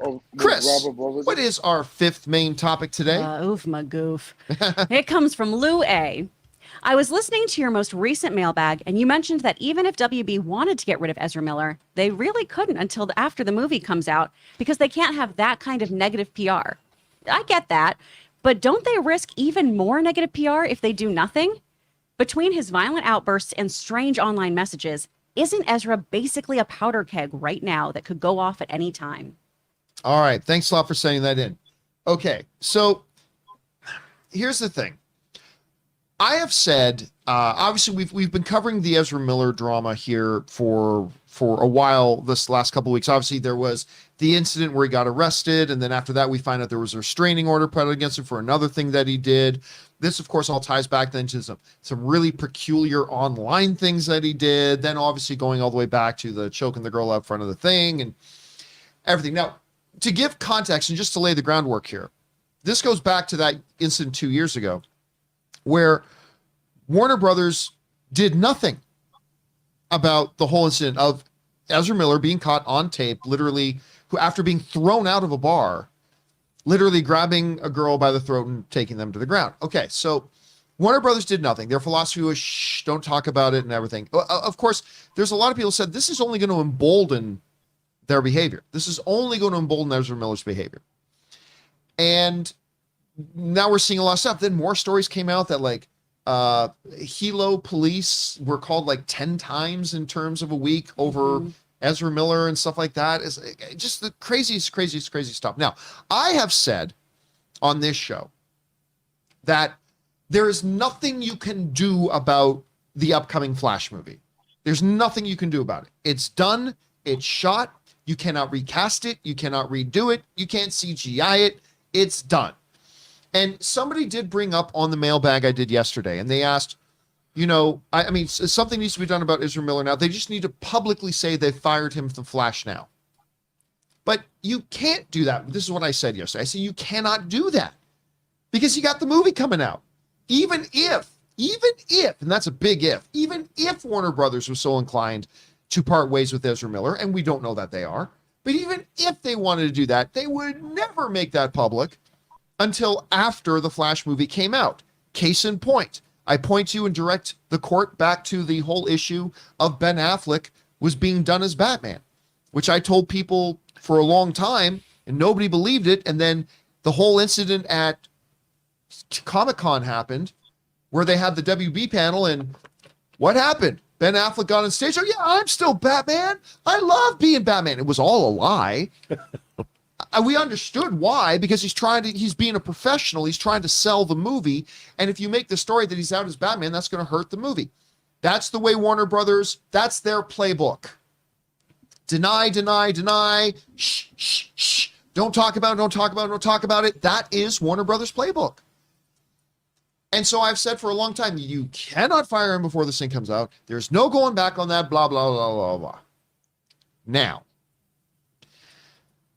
as I often do, you guys know I know some people in studio positions. And here's a little bit of inside baseball for you. A lot of people in my line of work have contacts at studios. A lot of people do. I'm not special. And what normally happens is we will often, people in positions like mine, we will write when there's a story coming out, we want a little bit more clarification or understanding of some things, or maybe get a little inside information. We've got we write to these people, and the reality is 8 times out of 10, they just don't write back. Like they just don't get back to us. And then sometimes, the 2 out of the 10 times they do get back to us, it'll be something very vague, very party line. Right. Sometimes they'll say something a little nebulous. Sometimes they'll say something pretty specific. So when stuff was going on last week or earlier in the week with the Ezra Miller stuff, I wrote to somebody I knew at Warner Brothers, and I just asked, it was a short email, but it's basically saying, hey, look, is Warner going to do anything about this? Are they going to address it this time? Is there a possibility you guys could part ways with Ezra Miller? And all that kind of stuff, right? Not really expecting to hear anything back. And then, last night, I got a response. So humble. That was a little cryptic. Little known fact, but he's actually the leader of the Snyder They're discussing options. They're discussing options. Now, before we blow that phrase way out of proportion, I want to remind everybody that discussing options can mean a lot of things. Yes. He is pretty chill about we have decided to get rid of Ezra Miller, and we are looking currently at the best ways to go about doing that. Okay, sure. That's one way you can look at it. But it could also mean that they've decided to do nothing about it, and they're just discussing how to spin that, that they're going to do nothing. It could also mean, it could mean a million things. They're discussing options. Yeah, and also when they say they're discussing options, that could be 3 junior vice presidents are going to have a lunch meeting about it. And if they can come up with anything, they'll pass it up. Or it could mean the executive board of Warner Brothers is currently sitting and meeting and talking about it, maybe wanting to get this thing settled before Big Papa Zaslav takes over in a week. And maybe they lose their jobs for not doing something. Or maybe they lose their jobs for doing something. I don't know. But they got a new boss coming. I appreciate that. I think they want to try to clean up a little bit if they can. So it could mean a lot of things. I want to be very, very clear about that. Could mean a lot. This is fair. But let's revisit the question. But that's a big but. When people have been asking me, could they fire Ezra? I've been saying no. That answer could suggest I've been wrong. I'm not saying it is suggesting I'm wrong, but I am conceding that response I got could what a suggest wiener. Basically saying, I hope I'm not that wrong. I'm wrong. Well, Scotty, listen to what he said. Saying This that is they can't why. fire This him, is blah, blah, why blah. I am. You got to understand So why. let us, as the Council of Wisdom, now confer with one another. Council of Wisdom. About, okay, let's say. Please let Rob. Oh, come on. I know. It's so weird to see for a moment- Joanna Campea's. Probably not. Is there any more that But we for need a to hear? moment, let's Yeah. assume that I've Yeah, been there wrong in saying that they cannot Can part you ways let with them at Rob this talk? point. It's Just just some a of the movie discussion. shot, Okay, blah, blah, blah. so, All right. so check this out. Let's say for a moment I'm wrong. And that things that they are discussing are, yeah, they're seriously looking at getting rid of him. Is Okay? he gonna let people Let's take talk? that for a moment, just for the sake of discussion. Realistically speaking, This is the good question. what right here. are their options?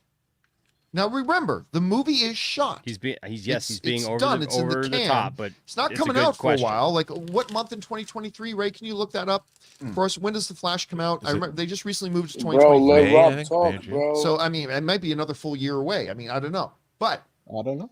Could be. if, and this is a big if, they are looking at actually removing him, what honestly are their options?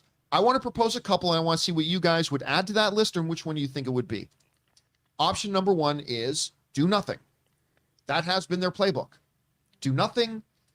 Drop some Henry Cavill Superman rumor to get people distracted and stop talking about Ezra. Seems to work really well because we are easily That's distracted. typical Warner Brothers. Option number two, they part ways, but after Flash comes out, following in the Ben Affleck model of things.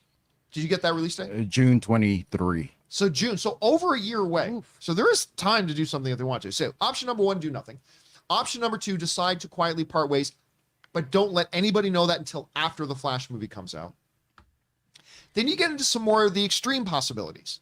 Extreme possibility number one, CGI, as somebody wrote in and suggested, CGI another actor's face onto Barry's body and have it be a different actor. That is so problematic. There are so many potential problems with that, but still, one of the options that we will say is on the table. That's option number three. Option number four, delay the film further and straight up reshoot the movie. Financially, that seems unlikely.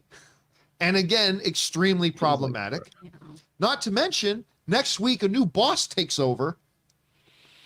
And you're going to have to explain to the new boss, why are we paying $200 million to redo a movie we already shot?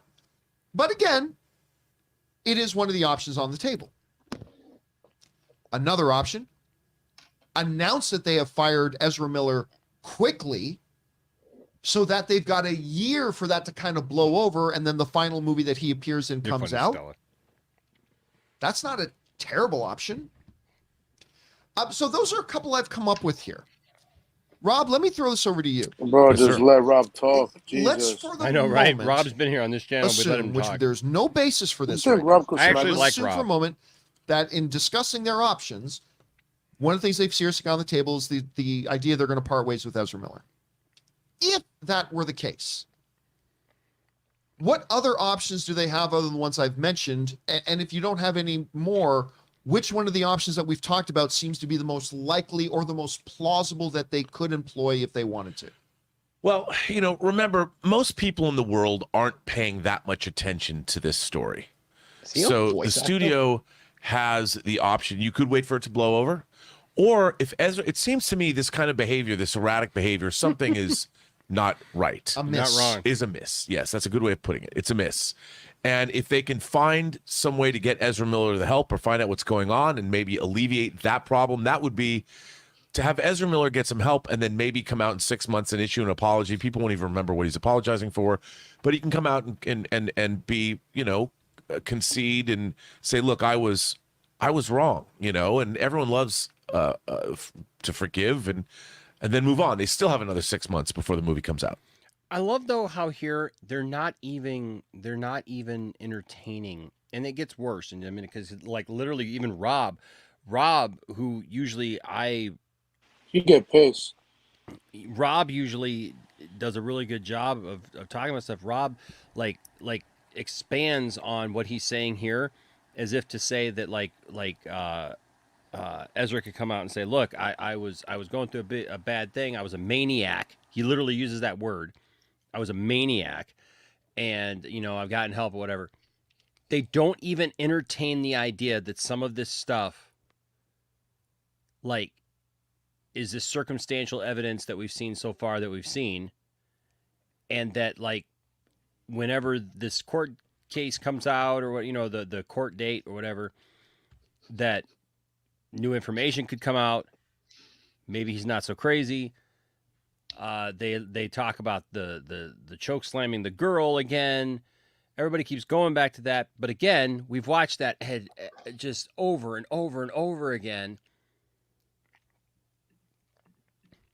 I want to ask you guys, and Stella, I want to start with you because you've worked in the industry. Yes. For those of you who don't know, Stella has quite a pedigree. Stella, when she's talking, she's not just somebody, a pretty face with, as we found out earlier, with certain attributes. Hey. She is. I mean, you did confirm it. Yeah, she did. I mean, it's confirmed right here in the Poindexter Lounge. It's the Poindexter Lounge exclusive. But anyway, I don't know you people. Exclusive. But the point is Stella, worked in legal. She's worked in the industry. She understands how these things work a lot better than some others who claim to know how the industry works. And we're glad to have her for that. Thank you. That being said, okay, so let's say worst case scenario, right? Yeah. Let's just play devil's advocate like they did here. Worst case scenario. Yes. Turns out, you know what? Ezra was going through some things. He needed to get some help. Maybe he does, maybe he doesn't, whatever. What are the options here? I mean, because they're not going to reshoot the freaking movie. No, they're not going to. I mean, they even talk about it later in the video. It's like he's not just playing even one role in the movie. He's playing multiple parts in the movie. Yes. You can see in this picture alone. He's playing two parts in this picture alone. Well, I thought that was 3. First of all, oh wait, no, Ezra's that's a super member of, DC, and another very popular franchise, Harry Potter with the Fantastic Beasts. Yes. They're not gonna do anything to him. Okay. A little other thing that people might remember. What about all that stuff with Amber Heard? Mm-hmm. Who? They didn't do squat to Amber. Who? Yeah, I didn't hear anything. You mean with all Andy this Heard? You didn't hear anything going on with her, with the whole stuff with going on with Johnny Depp, also a member of the WB family. Mm-hmm. The only thing, in my opinion, that they would do if Warner Brothers is actually caring is get Ezra some help if it's needed. Definitely, maybe, hire him an assistant to help him sort through some things and take care of some things and maybe watch over him. That's the most they can do. But again, Ezra hasn't done anything heinous. And as we saw from those videos, he's the one being attacked and assaulted. Well, they even go as far in this video, once again. Oh, let me just say this. To make this assumption that, he could go off at any minute. Oh, no. Again, I was surprised you put that up, the thank you, Lord, for letting me know that Campea didn't exist. But, that is so, excuse my language, utter BS, utter gaslighting, utter, oh, look at me, I think I know someone, and I'm going to tell you that, yeah, I know someone at WB. First of all, if you actually had a source, you wouldn't want to blow it. If Enosh, for some strange reason that, I was still in the industry and you called me, I really wouldn't tell you anything. Nothing if it was that sensitive. And again, they are making something out of nothing. As William said, it's only a $500 fine, and if it's bail, that's going to come right back to you. So, and in essence, it's a goose egg. No money spent. It's only if he's a flight risk. So, come on, folks. Ezra at this point hasn't done anything. You know, he didn't smack someone like Will Smith did on TV in front of people, in front of his peers, with multiple camera angles. They say in this video, later in this video, that basically what Ezra did is so much worse than what Will Smith did. No one was injured. Ezra didn't injure anybody. Again, the footage that we saw, the choking thing, again, if something actually did happen, that girl would have pressed charges. Okay? I'm sorry. As I told you, forgive me, but the things that I saw also involved a lot of people trying to get money through said celebrity, said movie studio, said production company. A lot of greedy people out there, up to no good. Okay, point blank. This is all just fodder. I mean, I don't know if you want to play the rest of it, but from what I'm hearing, I'm just cringing. It's just like, how can anyone sit there and listen to this BS? I have better things to do with my life. And to, you know, make Ezra out as a bad guy. Ezra hasn't done anything bad. And any of you guys that are going, oh, well, he did this, he should be fired. Do you want that to happen to you at your job? If you put the, you know, a pencil in the pen, you know, in the pen can? I mean, come on. What is up with you people? I don't know. And yeah, it's like, oh, she's just defending him because, you know, Ezra's Enosh's boy. I'm like, no, trust me. If he did something wrong, I'd be the first one to put him on the block. But the whole thing is, you want to be fair? Wait till all the information comes in. And the more information that's filtered in since last Sunday is that Ezra is the one that's actually being assaulted and picked on by people who don't like Jews, who don't like anyone that's, you know, LBGTQ. Hi, hello, wake up. Hello. You know, what type of soulless individual are you not to see this? And, you know, with any luck, when it does get to court, everything gets dismissed. And, you know, hope that bar gets a whole bunch of horrific Yelp reviews. Yeah, right. That's all I could say. I mean, it's like, come on, people. And okay, I'm not a paralegal. Yes, I was a lowly clerk in the legal department in an entertainment production company's office, okay? Plus, I also had peripheral access to other departments with their legal departments. So we kind of coincided.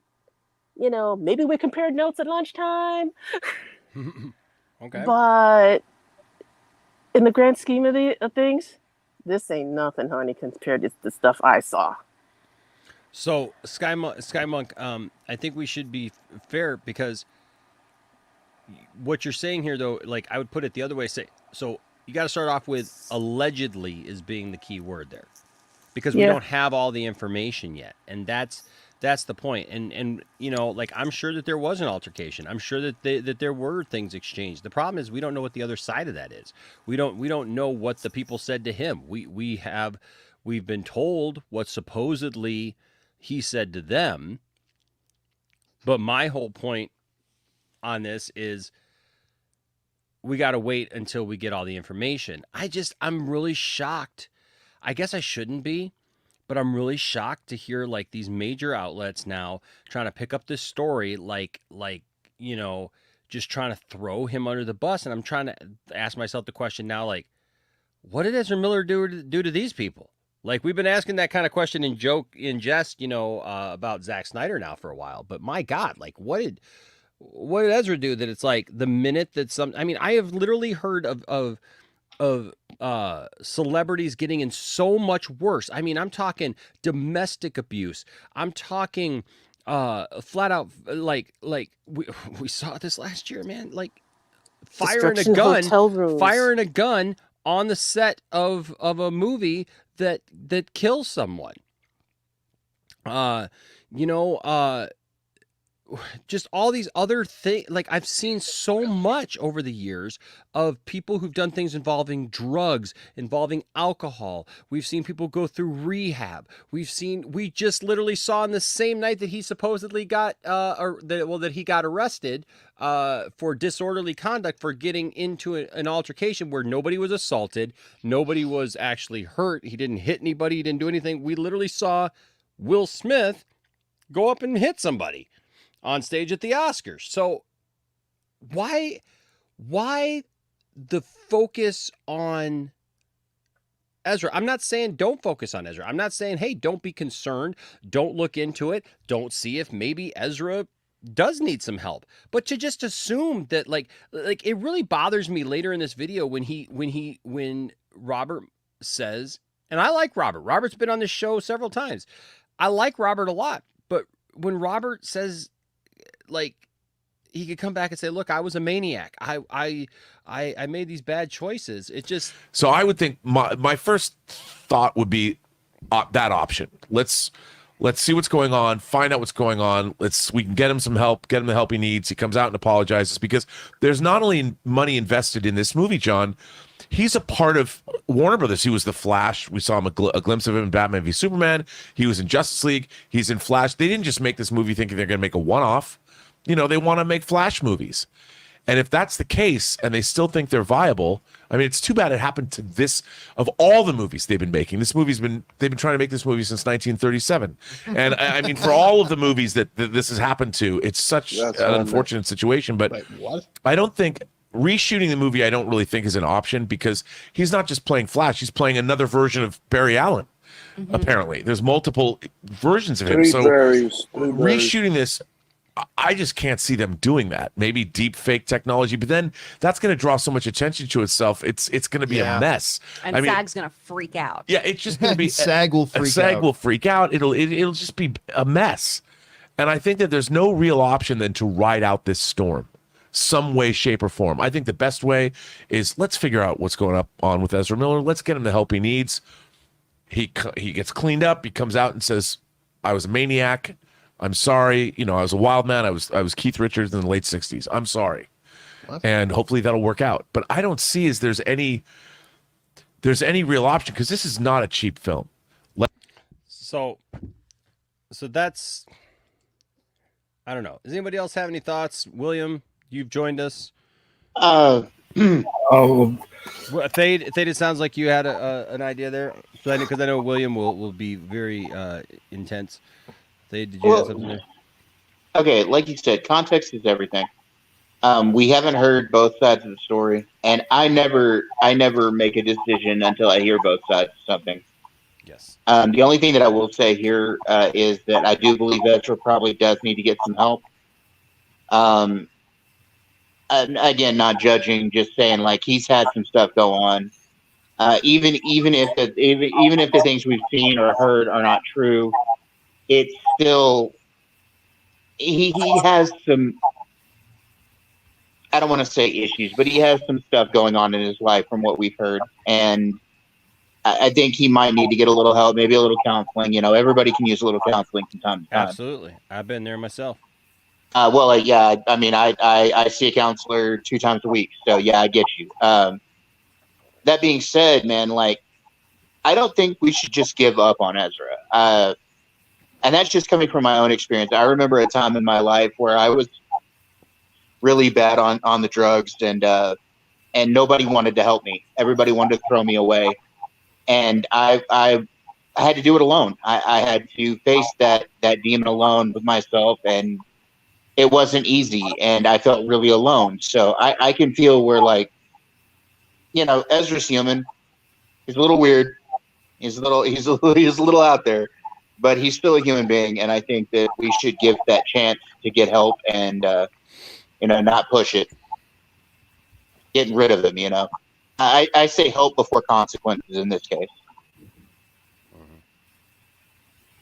Anybody else have any thoughts before we turn over to William?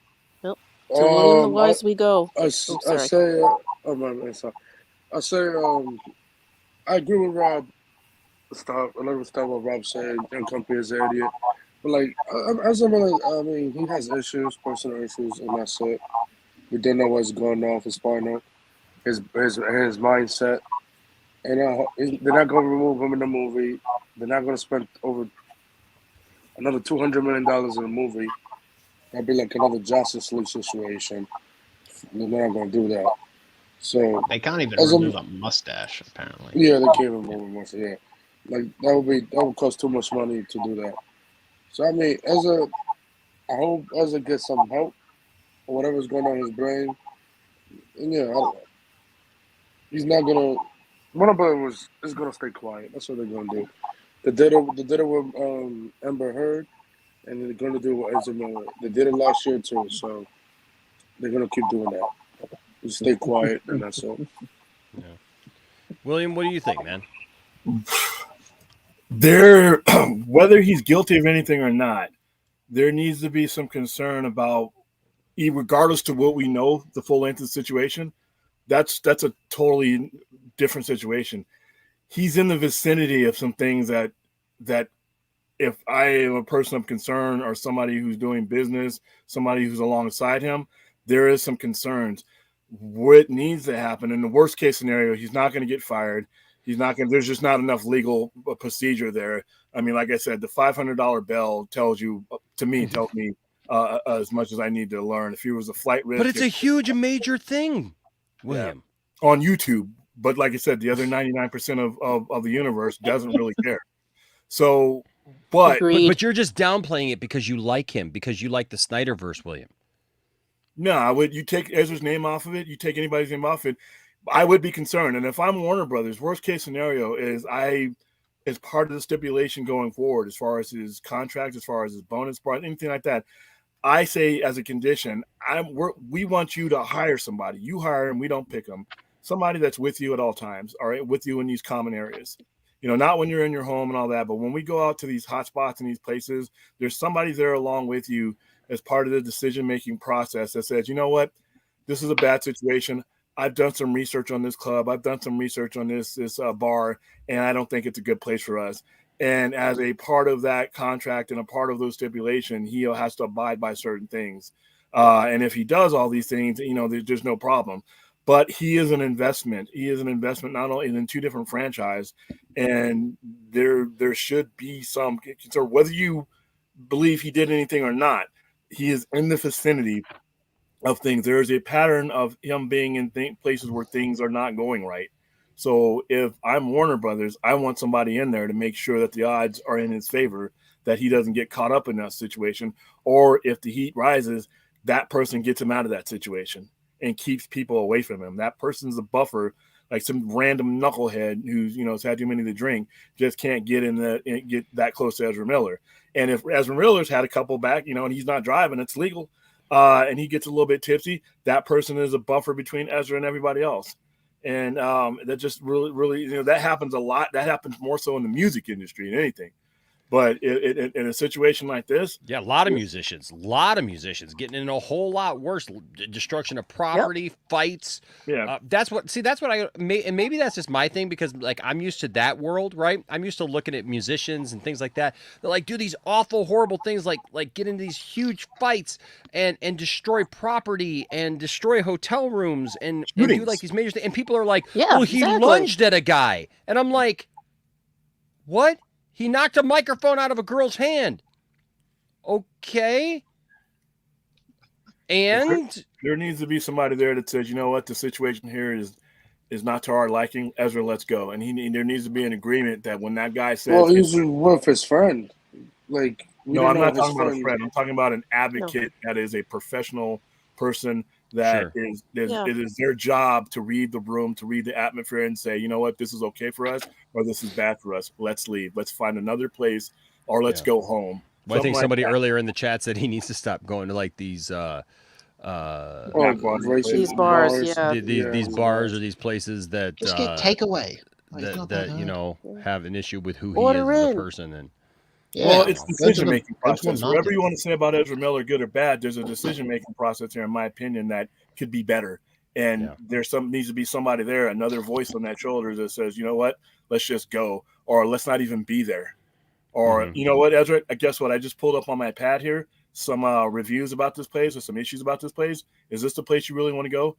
A co-pilot, somebody there, you know, that is his wingman or wingwoman that reads. He needs a room. Chewbacca. That's what he needs. You know, they used to do that. my They used to God. do that a lot for celebrities in Hollywood. They used Yeah. to put a wingman with a lot of them, especially the ones that had trouble. You know, had Yeah, issues with their personalities or whatever. Yeah, that's where the They actually personal. used to legitimately do that. You know, before like the 90s. Yeah, I don't know what status it would be, but it would be under. Well, they call him a body production man. assistant. Yeah. They're called. The nickname is a body man. It's basically that person is there. That person has the phone, the cell phone.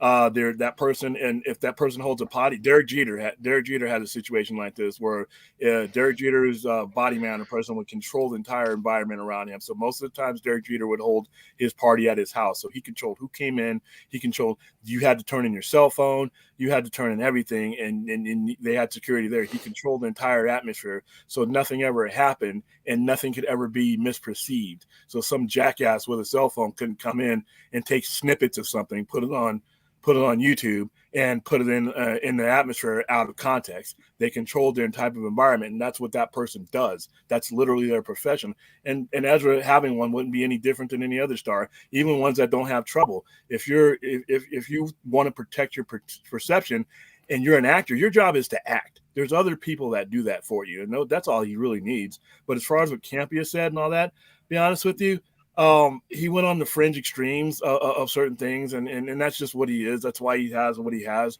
But as far as they're not too far off about that. What they did bring up, the relevant part is what I brought up, is that there's a pattern here. Whether you believe him or not, these situations are happening, and the common denominator is him. Now, he could be completely non-complicit in any of these things, but like I said, I could not be robbing the bank, but I'm near the bank. But guess what? Tomorrow, a McDonald's gets robbed, and I just happen to be there. These things, you know, you can control those things. Those are things within your control. So let's control the atmosphere. And most of these things are probably going to get thrown out because, once again, we're focusing on a restraining order, which is an accusation, a written accusation, and the author is the person making the accusation. So I really think that any news outlet that brings that up without the context of saying that, okay, this is the accuser, this is like a grand jury. That's why grand jury stuff is always secret, because it's all the prosecutor, it's all the accuser, and it's just to make, you know, is there a viable claim here? That's all that is. So no, that's all he needs. I don't think he's gonna get fired. I don't think he's gonna, you know, lose any of the stuff. But Warner Brothers would be well in their rights and concerns to take measures to break this pattern, because there is. Well, also people need to remember too that this hearing tomorrow is not about anything criminal. It's about whether they're going to actually make the restraining order permanent. That's what the hearing's about. Restraining order is going to get thrown out. Yeah, I think it's going to get thrown out also. Yeah, that there's just not viable. But that's the thing though. Like people have been treating this like it's some like big trial tomorrow that he's going through, or some sort of legal thing's going to get decided. The only thing that's going to get decided tomorrow is whether they throw out that restraining order or not. Yeah, either permanent or not. So, and if it lines up with the $500 bail, if the judge thought that any of that stuff was harrowing, the bail would have been much more, or he would have been held without bail. So if they rule consistent to what they released him out on bail, I think he's going to get thrown up or extremely downgraded. And I'm not just saying that because I like Snyder films. I'm saying that because that's just what happens. See, and that's what people got to realize is when you accuse somebody of saying something just because you like something, you have to look at the precedent. What usually happens? Not because you hate somebody or like I hate Sarnoff or any of these other knuckleheads that are on their way out. What happens? You know, not what you think is going to happen. Like I said, for the life of me, when people say things about, oh, they're never going to do that, and they're never going to do that, well, show me an instant where they have not. And if you can't, you know, save the oxygen. You know what I mean? Yeah, that's all I got on that. Why do you think that people are? I mean, and maybe this is rhetorical, but it's not really. I mean, like, why do you think people are just so quick to judge Ezra when, like, literally they will Because this alleged bad I behavior could validates actually, their hate of him. I could actually answer that really Because they just quickly. don't like his version of the Flash. I could answer that for you really quickly, Enosh. What it is people are seeing this supposed choke slam from a couple of years ago, and nothing got done about it, so they're still mad about that. And it's because it's the one thing I've heard get brought up constantly during this situation is that supposed choke slam. Yeah, from And that incident. from that incident, people are still sore that nothing happened to Ezra back then. And that's why they're quick to judge harshly on this one. That and the media conflating everything out of proportion. Yeah. It's I mean, how everyone's pushing the narrative to look so negative on Ezra, and I still believe that you're innocent until proven guilty. Where's the guilt outside that Ezra might need a little help? And again, mental health is touchy for everyone. Please stop the stigma of needing a little help. It's not like he needs to be in a padded cell in a straitjacket. He just needs, someone to talk to get some, anxiety and other things out. I mean, if, he's there on personal matters, that's sad. I mean, my father died last year. He was 100 years old. I'm bereft from that. Now all my uncles and aunts that are that age too are dying. You think I'm happy? I don't expect Ezra to be happy if something like that happened to him. Have a little compassion, people. And again, we're going through a pandemic. We are all going through it. Why not be a little nicer and kinder to each other? What could that hurt? Or are you so angry at what happened to you since childhood that you have to take it out on everybody else? And trust me, I've had a crappy childhood. I don't take out things on Do you think that's part of it though? That like that people people are so sometimes just I don't want to say bloodthirsty, but they just want to see justice done so bad that like they saw this thing done and they're just like well, he must have been guilty because I saw him choke slam this girl. But like honestly, like I keep watching this, like I wish that I could look at that video and go, yeah, he chokeslammed her, man. Like my God, like not because I want to, put him in that position, but just because I wish that it was as cut and dry one way or the other as the way people are making it out to be. That like that was a chokeslam. They're acting like he picked her up and put her down, and it was like he literally like has his hand behind her, like he's like guiding her down. I don't know. Yeah, I mean very slowly. Again, that goes back to the way the media looked at it back then. Everybody in the media, I remember that incident. Everybody in the media was shouting to the rafters that this was evil, like Ezra Miller's a bad guy and everything. So people in the mainstream who aren't really paying attention to this, they kind of hear that off the cuff on the news. They're going to think automatically, oh well, Ezra Miller must be a bad guy. I mean, I can speak from experience on that because before I got involved with all of the Snyder stuff and everything, I thought Ezra was a bad guy, and it was just from hearing that he'd done that. I didn't even see that video until you showed it. So, I can say just from my experience, it comes down to what you're hearing and what you're willing to believe, and how the media puts it to how you perceive it. So it's all perception. Like, that's why they go after him so badly. That's why they've gone after other stars too. You hear rumors that this person said this or this person said that, well, then you're quick to crucify them before you actually know it's like my dad used to say, everybody sizes up a situation. When you first see something or when you hear something, everybody has a judgment to make. You can't just automatically say you don't judge something when you do every day. So like people hear, even just randomly hear, oh, he chokeslammed some girl in front of a bar. They may never see that video. They may never see that context, but they're going to believe it. And that's what's happening right now with Ezra Miller. They know people have heard that thing in the past that happened a couple of years ago with the chokeslam. Now they're hearing he's having all these troubles in Hawaii. And regardless of what the context is, they're just going to automatically eat it up because the media says this is what happened. So obviously it happened. It all comes down to perception and media stranglehold of everything news-wise. Like, again, it's people not making the decision for themselves. They're just letting the media tell them what to believe. And be honest with you, listen, why would anybody even know who Ezra was to begin with? Because he's an actor. Your relationship with these people, for the most part, for 99.9% of us, begins and ends with their profession. I'm not eating dinner with these guys for the most part. I don't care what's going on between Amber Heard and Johnny Depp. Every time I hear that, Me either. I turn off the stream or whatever I'm watching, or I turn the channel. I don't care what happened between those two. All right, my favorite athletes and all that.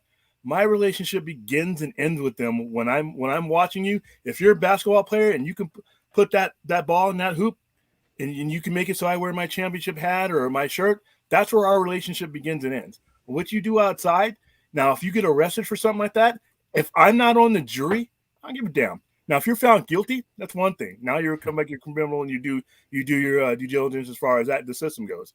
But as far as what some of these guys, they don't realize that the only reason you know who these people are is because your relationship with them on a TV screen or on a computer screen, and that's it. You're not. Are you saying that not everybody cares about these?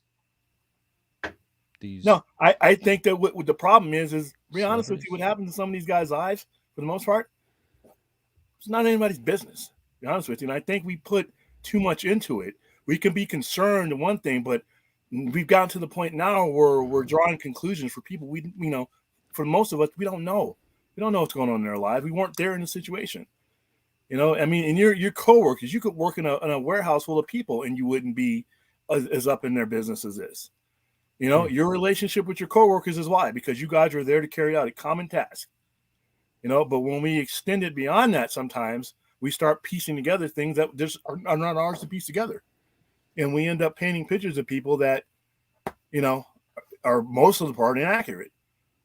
Your doorway to these guys, for the most part, is when you buy that ticket to that movie and they do a great job, you go see them again.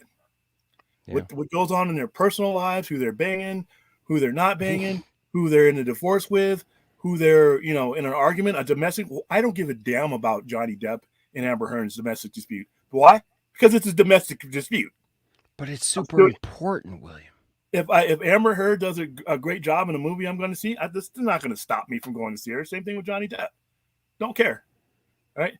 I mean, I don't care. And like I said, we don't know these things. Why? Because it's not our situation. We're piecing together things and assuming. So, like I said, I mean, the whole Amber Heard, Johnny Depp thing just makes me, I'm like, every time I see people comment on it, I'm like, oh, I'm not going to see a movie with her in it. Why? Did it affect her ability to act? Did she come in and mail in a performance? Now, if an actor mails in a performance and does a crappy job because of a situation that's happening outside their life, that's different. But if these people continue until the legal system says that you are no longer part of public society, then it's none of my business. Yeah, it really is crazy how we've just kind of gotten to this world now that it's all about you're guilty until proven innocent. It's the opposite. Instead of the opposite, it's just very, very unfortunate. I wish it weren't that way. I really do. I just crazy situation. Yeah, but that's where we're at. It's like, why is the negative part of humanity not quite winning, but it shows, okay, world according to me, my opinion, very limited thinking. I wrote in the chat, it's on, the way people interpret it, and it's a different level of understanding. I don't mean to say it to insult anyone, but it's true. Some people can only see in front of their nose. I like to think I see, a little broader picture, or at least, 5 feet in front of me. And, at least 20 feet wide. I mean, I don't know. But everyone, I don't know, when they see drugs, alcohol, they think very narrow-minded things. I mean, my feelings over cannabis has changed over time.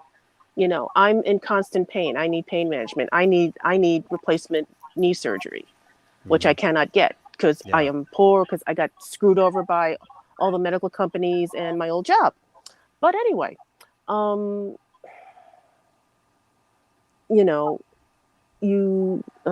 again, different levels of understanding. You don't understand the whole picture. And when it comes to Ezra, any celebrity, okay, they did something very innocuously, okay, not great, not wrong, but he didn't commit murder. Why are you guys jumping on him like he did? I mean, are you that put out and you need to vent your hatred on someone because you don't want to look at yourself? That you go like, oh yeah, look at him. Yeah, I can't be him. Yeah, let's condemn him. I'm sorry, but my energy is precious to me, especially after having COVID twice. For me to do that takes a lot out of me. And for you to do that so namby-pamby, not willing to think of things and for the wrong reasons, and heaven forbid, like you wake up and realize, ooh, I shouldn't have said that.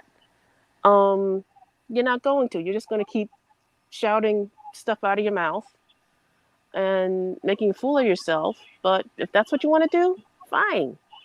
But again, you got to look at the whole picture, get all your facts lined up, because, at the end of the day, and again, if you had to go to court, I'd like to have all the right information so I could get the hell out of there and not be thrown in jail.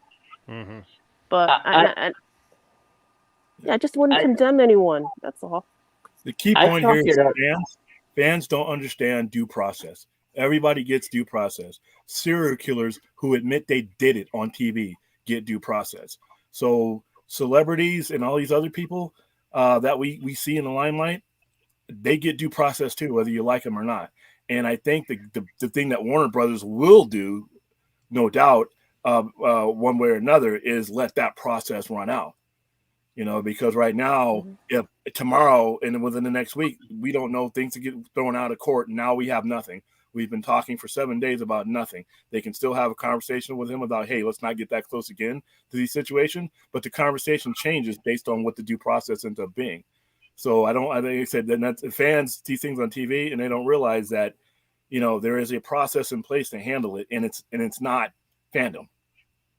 Well, I chalk it up to like all of these opinions and stuff, and why they're so like prevalent right now is because, the last couple of years, most of us have been stuck in our homes.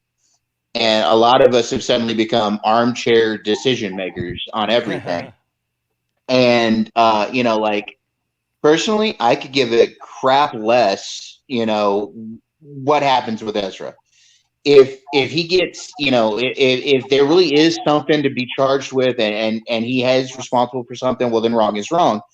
And he should face those consequences. But beyond that, no, I mean, like, whatever. Just like with the Will Smith thing, do I care that him and Jada have marital problems? Not really. That's on them. The fact that they made that public is horrible, in my opinion, but, that's on them. Again, what it comes down to is, why are you paying attention that deeply into somebody else's life? These people are here to entertain us. That's it. Yep. Dance monkey, entertain me. I don't care about your politics. I don't care about what's going on in your personal life. If you've done something wrong, then yes, you should face the consequences. But damn it, entertain me. Get out of the way. That's all I care about. And everybody that gives a damn that deeply about somebody else's life, you got to really start looking at yourself, man. Like, you got to really look at what you're missing as to why you're judging somebody else. You've all sinned. Everybody has sinned. Everybody has done bad things in their life. I speak from experience. And I don't sit here and judge anybody. Like I said, wrong is wrong. If they've done something wrong, well, then that's on the court of law to decide, not us in the public forum. See, and what happens with YouTube and Twitter and all these things, we think that this access entitles us to these things. It's different when it's a politician or somebody who's a public, who's a public servant. But this acting is this person's job. Like I said, I don't follow the grocery clerk home from, and I don't want to know what's going on with their spousal situation. It is a job that is the public window is when you pay your ticket. If that person fulfills their duty, while they, like Robert Downey Jr. did jail time, you know what? When he got out of jail, he went back to work. And that's where my late relationship with him began. Right when he's at work, when he's on my screen as Iron Man or whoever else he plays, that is our relationship. All right. I would like to address. I would like to address something Angie said just really quick. Sorry to cut you off there, William. That's right. A man who doesn't stand for something will fall for anything. Yes, you are correct, Angie. But, and then that's not what I said. I'm not saying that I wouldn't. I did say, you know, if he's wrong, if they prove something, then that's on him. That's on him to take care of his problems. That's on the courts to decide what his consequences are going to be. But other than that, I mean, I could care less. That's not me saying he shouldn't do those things, but that's me saying, hey, it's not on me to judge. Like I said before, we all do things that we're not proud of. We all do things that somebody else might judge us for. And that's the problem with society. We judge everything too harshly. Okay. Well, I get that, Angie. I wasn't thinking you were aiming it at me. I know that you weren't aiming that at me. I'm just saying, just in general, like, we could stand for things, and I stand for a lot of things. But that being said, this incident right now, we've talked it to death. The Will Smith thing, we've talked to death. All of these celebrities, they're human. And that's what I was trying to get at earlier. These executives, these celebrities, they're all freaking human beings. They're all going to make mistakes. The only difference is they're in the public eye and we aren't. With the exception of this little YouTube thing we do. Okay? That's the only difference. They're in the public eye and we're not. That's true. And that's where it becomes a problem. And that's where, again, we get these armchair quarterbacks saying this and that, judging people, saying this is what should happen, this is what should happen. No, it isn't. Personally, the man should get help. Personally, Will Smith should get help. Maybe even get out of that marriage that he's in. But that's just from my personal experience.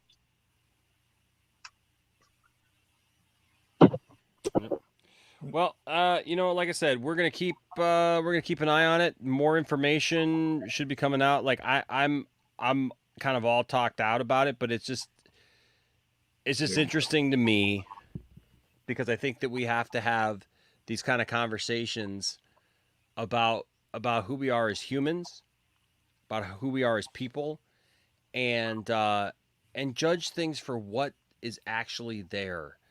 And I know we live in a sensationalized world, man. We live in a TMZ world, right? Where, like, seriously, you know, celebrities. We live in a society. Yeah, we live in a society. Somebody breathes weird, and all of a sudden, you know, it's the worst thing. Like I said, I see some things sometimes where I'm just like, what are we talking about here? We lose our minds. What are we talking about here? Like, what? I'm listening to people go on about, like, he's a ticking time bomb ready to go off, and if Warner Brothers doesn't do something about him, someone's gonna get hurt, and then what are they gonna do if someone's, you know, dead? And I'm like, what? You're acting like the man is Lucifer. Like, okay, all right, yeah, no, so there's that. All right, so moving right along, the last topic I have for tonight is a fun one. You may have seen my thumbnail that I put out that apparently RJ didn't understand. And I love that. But, you know, if you want it your way, where do you go? Burger King. You go to Burger King. Burger King. Your way, right away at Burger King now. King foot lettuce. Have it your way. And if you want to direct your own superhero movie, but you don't want to adhere to the rules of the world that superhero lives in, well, you might just be Michael Bay. Listen, I have talked about. You mean Michaela Bay? Yes, I've talked about so many times. I am so sick of seeing and hearing directors go, "Hey, I want to direct this superhero," or I would like, what do we get in the '90s? Like, "Oh yeah, you can do a Superman movie, but he better not fly. I think it's ridiculous that he flies or he wears a cape. That's just stupid. That's dumb." Then don't make a Superman movie. He needs to fight a giant spider, mechanical spider. Why, Then don't make a Superman movie. Ruh-roh. But we want to make up a completely worthless villain that has nothing to do with the history and rich history of this character that has villains and characters. Then don't make a movie about that. It's pretty simple. Or how about this, Michael Bay? Create your own character. Or even better yet, how about stop just making those kinds of movies? Why don't you go back to your explosions movie, son? And, I was going to say, walk just go out of the room? explode something. Yeah. Stay away from Teenage Mutant Ninja Turtles. Stay away from Transformers. Stay away from superheroes. Go back. Just make Explosions the movie and just be happy, okay? Because none of us are happy with the junk that you're throwing. Why do I say this? Because the man was really good at making horror movies. I will say that. Anyway. Michael Bay. Michaela Bay. In your world, right? So, Yes, so is in everybody my just world. gender swapped in your world? Is that how not it works in that everyone. world? Not everyone. Not I everyone? mean, William is gender swapped, but you're not for some reason. I'm not. I'm a constant. Yeah, Am I an anchor? Yeah. Am I an anchor? Okay. So tell me, bro, Sarnoff, am I gender swapped in your world? Or am I a cosmological constant as well? No, I think you're the same. Ah, good. That makes sense. Brodan says Transformers was horror for me. So apparently this week I was speaking on the Chainsaw movies, but yeah, you got a point. Yeah. So this week, you may have seen already that I made a video this week, about Michael Bay. It's crazy because I haven't made a video about Michael Bay, or even talked about Michael Bay for so stinking long, and I kind of liked it that way, to be quite honest with you. If I'm being absolutely real, but you can find my video that I did, my short that I did. Whoops, hold on a second. My short that I did this week. I was just gonna do share. Oops. Not a short week. No, hold on a second. I'm sorry. No, I did a short. I did a 10-minute video. I'm gonna take this down and show you guys. So at first I thought it was I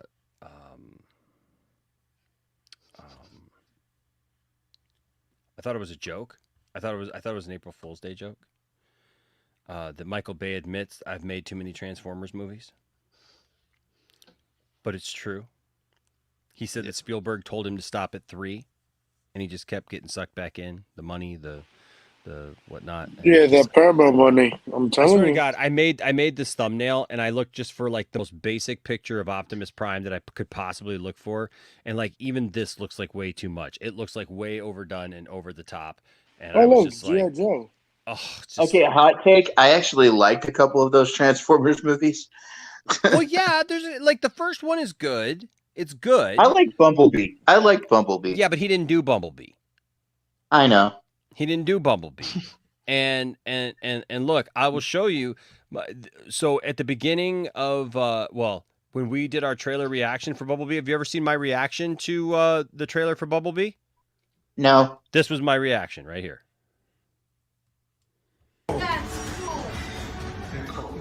Oh my gosh! I've seen firsthand these things really are.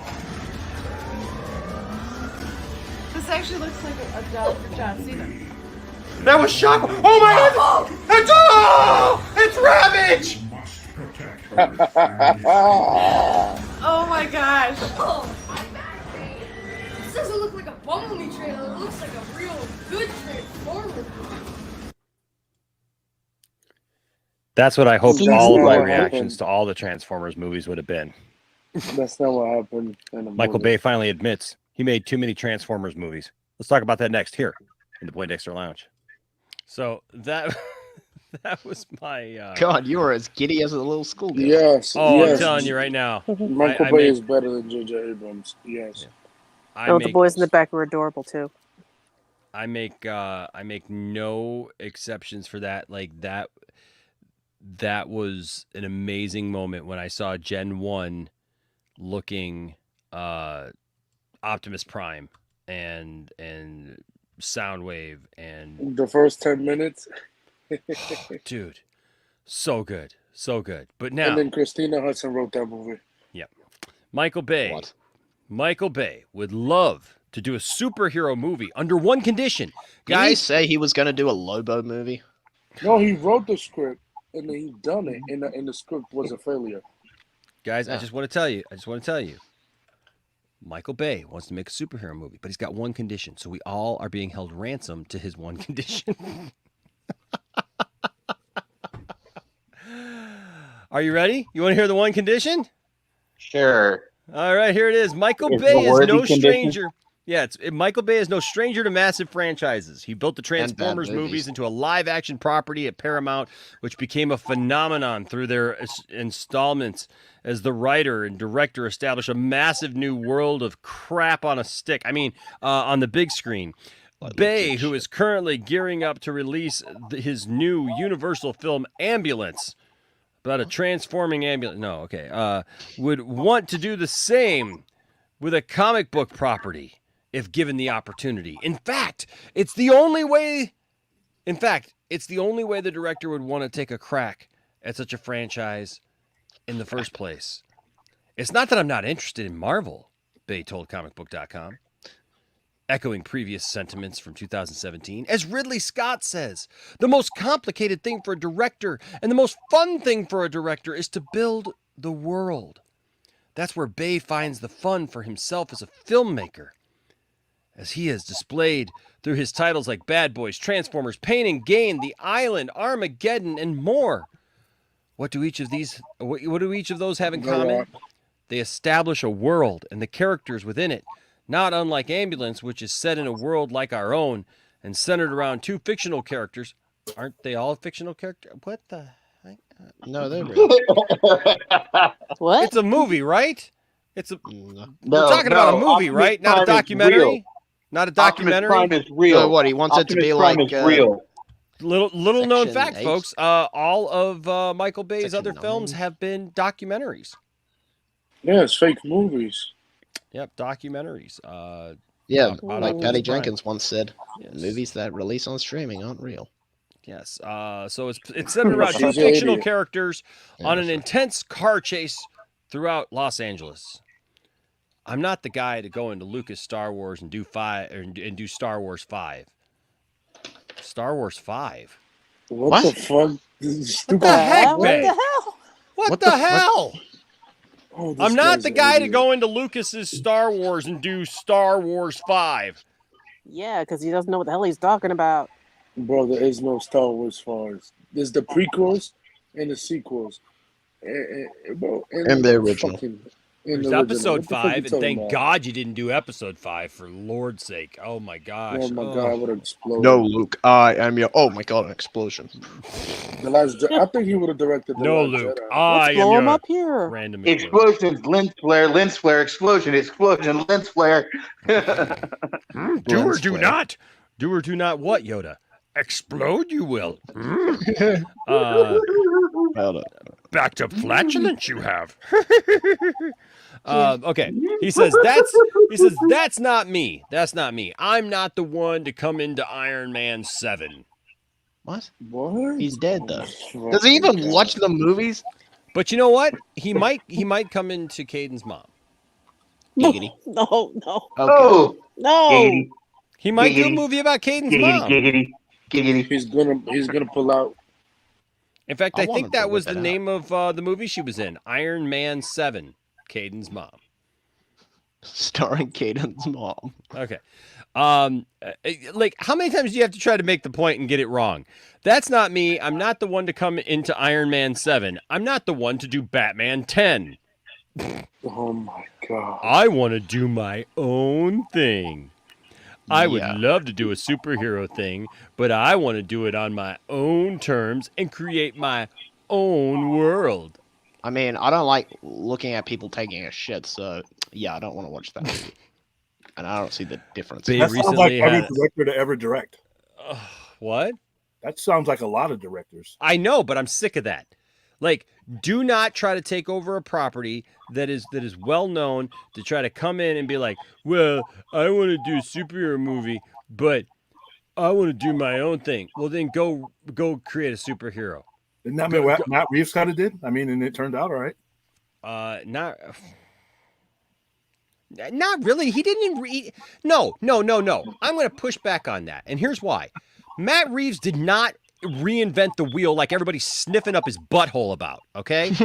Giggity. I'm sorry. I like the Batman, but the Batman is not this creative, like completely out of left field thing that is like so far different than any Batman thing that we've ever seen. That like, oh my God, it's like he reinvented Batman. Like, he still wears a suit. He still drives a car. He still has a freaking Batcave. He's got a butler. He dates Catwoman. He's, like, it's all the same thing. He's a detective. He fights the Riddler. It's not like he did anything. It's in a dark world. Come on. He has an interrogation with Joker. Like, it's not. Listen, I love the Batman. I'm not taking away from the Batman. But neither am I. But I'm just saying that was Matt Reeves' condition when he took over the Batman. He did his own thing. I mean, I don't see anything in this article he wouldn't do Iron Man 7, but he if he wasn't there for Iron Man 1, I think I'm just sick. No, I'm sick of hearing people going on and on about how they want to do their own thing, because then they end up creating something that is not always congruent with, like, for when you have Matt Reeves thing, that's fine. But for the most part, you end up with this ridiculousness of characters that don't exist in the world. They create their own villains for characters and create their own scenarios for these characters, and they feel out of place and they feel disjointed, and then they wonder why it fails or why it sucks that way. I mean, there's still somebody literally scratching their head and wondering why, like, Catwoman didn't work. Because somebody had a brilliant idea for it, right? Let's just make up. Well, look, we just saw the Blue. What was? No, hold on, not Blue Beetle. What's the movie that we just read that what's her name's going to be the villain in? Blue Beetle. Sharon Stone, Blue Beetle. It is Blue Beetle, right? It is Blue Beetle, right? That Sharon Stone's going to be the villain in. Was that it? Yes. Yeah. Okay. And because it's Ted. They're saying it may be Ted Kord's wife or whatever. But, like, they're literally making up a character to be the villain in a movie that has characters in it. Like, for a property that has characters that they could... Bro, Blue Beetle have 10 villains. You could use the 10 that he has. Here's the thing. I don't say it always works out, but that's not exclusive to Michael Bay. I mean, I don't... No, but Michael Bay sucks. And nobody wants to see Michael Bay make up freaking villains or make up his own thing. Like, that's the problem. That's the problem with Transformers, is he gets in there and all of a sudden we got robots with giant testicles. Wait, okay? What? Yeah. Did you watch Transformers? Oh, there are literally racist Transformers. There are Transformers with giant testicles dangling above everybody's head. What the fuck? Yeah. What is this? Red Dead Redemption? Should pull out a video. I'm just saying. Oh, That's please, what we get when we get somebody like Michael Bay just going, like, for every Matt Reeves that you give it and you go, hey, here's a world, create something good, create something that people will enjoy. But like, yeah, we understand you want to do your own thing, but that meant I don't want to do it within the DCEU. It didn't mean like I'm going to give Batman orange, Orange what? I don't know. What? I don't know. Like I'm not going to give Batman like orange crotchless panties, right? You know what I mean? Like it's it's just dumb. That would be It's just, terrifying. although I'd probably watch that movie. But I'm just saying. You would too. I'm just saying, like, why does a giant robot have giant testicles?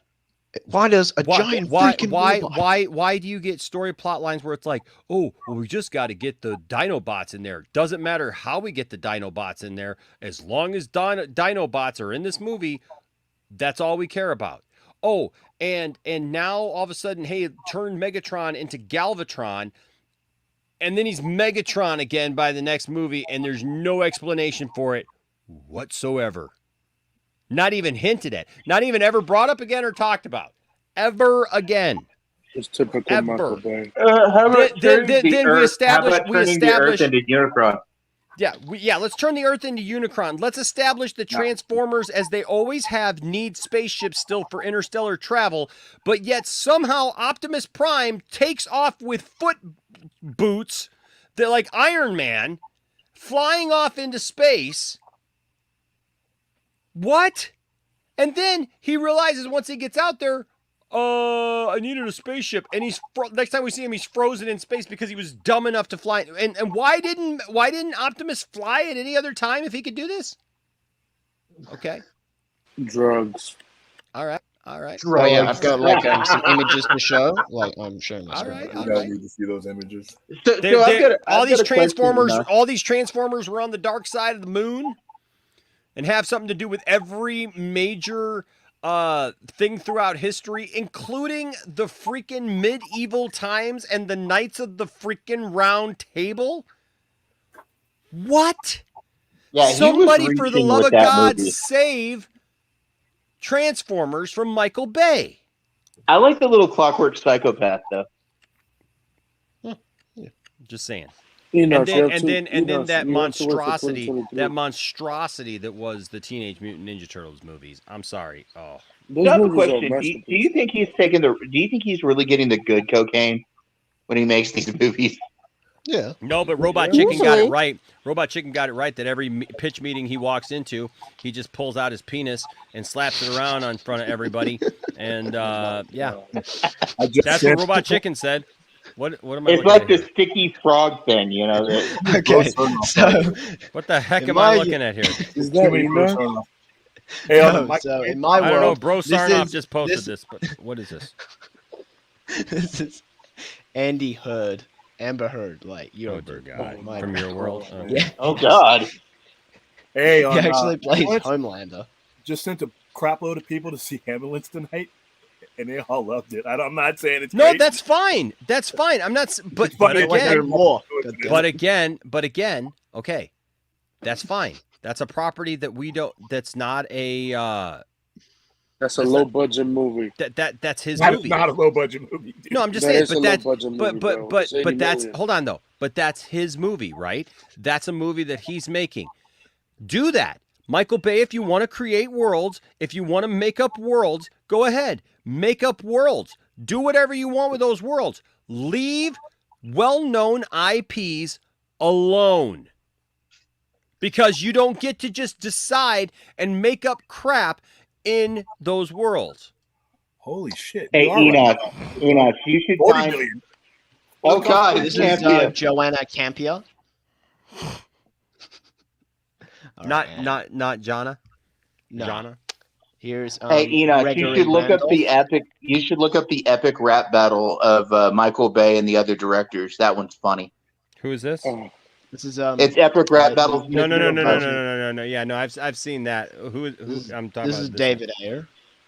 Oh my gosh. Here's Jamie Gunn. I'm sorry. What was their name? I'm sorry. I don't know. Gunn. Yeah, this is Jamie Gunn. Jamie Gunn. Does this beat the female Batman that you showed us last week? Yeah, this is Zack Snyder. Is this Zelda Snyder? Yeah, Zelda Snyder. And this is Patrick Jenkins. Why does it kind of look like Ryan Reynolds? I don't know. Like, I don't know. Could be. That's unbelievable. Looks like Ryan Reynolds and the guy who's playing the Joker now. No, it kind of got like some. Juanita Campea. I say fuck Patty Jenkins. So yeah, look out!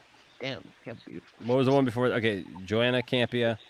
And then here is Andy Heard. Like he plays Homelander in the Boys series in my world. Oh my gosh, that's fucked up. I don't know what to say. What the fuck? So yeah, that's a little tour of my world. And yeah, No, great. Thanks the more for you thanks, know. thanks for please, where's the door out? Thanks for introducing us to your nightmare. Appreciate that. I'll say this: Michael Bay needs to shut the fuck up. Bro, you was about to do Lobo. The script was a fucking failure. You don't know what the fuck his Lobo is. So sit your ass down. I'm completely disturbed by all of tonight's. He's cashing checks, man. I don't know if we need to tell him to do it. Stay with Universal or Paramount bum ass companies, and that's it. Stay with them. We don't need you. We don't want you DC or Marvel. We good. Make your own IP franchise. You should do like Zack Snyder. Oh fuck! I'll kill myself. So No. yep, he's not the guy to do Star Wars 5, Iron Man 7, or Batman 10. Because I would love to do a superhero thing, but I want to do it on my own terms to create my own world. Bay recently had a comment, make a few headlines when he criticized the computerized effects featured in Ambulance, his own film. He criticized the computerized effects in his own movie. Budget. He says, which offers an ambulance of, or excuse me, an abundance. Sorry, I'm tired. It's 3:30 in the morning. A film which offers an abundance of practical. That's supposed to be effects, right? Not efforts. Yeah, practical VFX. All right. Yeah, practical VFX. So here's the thing, he says, CG, and if it's done well, everyone understands lighting, Bay said. They understand lighting because they see it every day. They live with it. They go. Well, something looks screwed up. To clarify, Bay explained. You should do There's Kingdom two Hearts, shots that I don't like, so there you go. After his work in the Transformers world, it should come as no surprise that visual effects heavy films like many comic book movies are not unappealing to the director who has been innovative with them in the past. So now your homework, kids, is to go watch Ambulance and figure out which two shots Michael Bay didn't like. They're probably the two shots that aren't on fire. I can't believe they made this movie for that much money, though. No, there is one shot in a trailer that looks fake. Oh, Monkey Jeebus, I'm telling you right now. You shut your mouth. I would watch that. I would not. You would watch that garbage? Michael Bay directing Greatest American Hero. Yep. A character piece about a guy, not about all the other stuff. It's literally about a guy trying to discover himself and how to use his superpowers. And you want to see it from the dude who wants to blow up everything. You know my prerequisites for a movie. Ladies and gentlemen, look soon Violence, for somebody to be explosions, replacing William in the Poindexter Pantheon. No. Violence, explosions, and death. Dude, I'm there. I'm in. Dude, think about it. You mean G.I. Joe? No, in our universe it's called G.I. Jane. Uh-oh. He said G.I. Jane. Uh-oh, you better watch. You're going to get slapped. You're going to get slapped, dude. Bro, you're going to get slapped, man. By who? Better watch out. Will might slap you. Yeah. I'm just saying. Or is it Wilhelmina Smith in your world? Is there a Wilhelmina Smith? Nah, it's just Will Smith. I don't know why.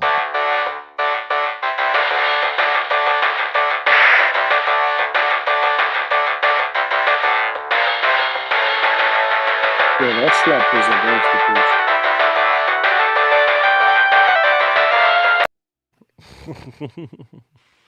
masterpiece. That slap is a masterpiece. Hey, you know what it's time for? Speaking of big budget movies, big budget films, you heard, ladies and gentlemen, of The Terminator. But ladies and gentlemen, let us do what we do often around here.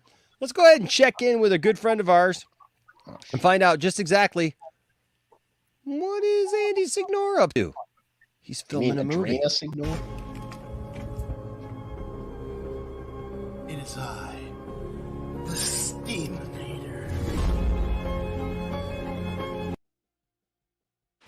What the fuck? Is that actually him? I don't fucking get it. No, it's not Andy. No. Are you serious?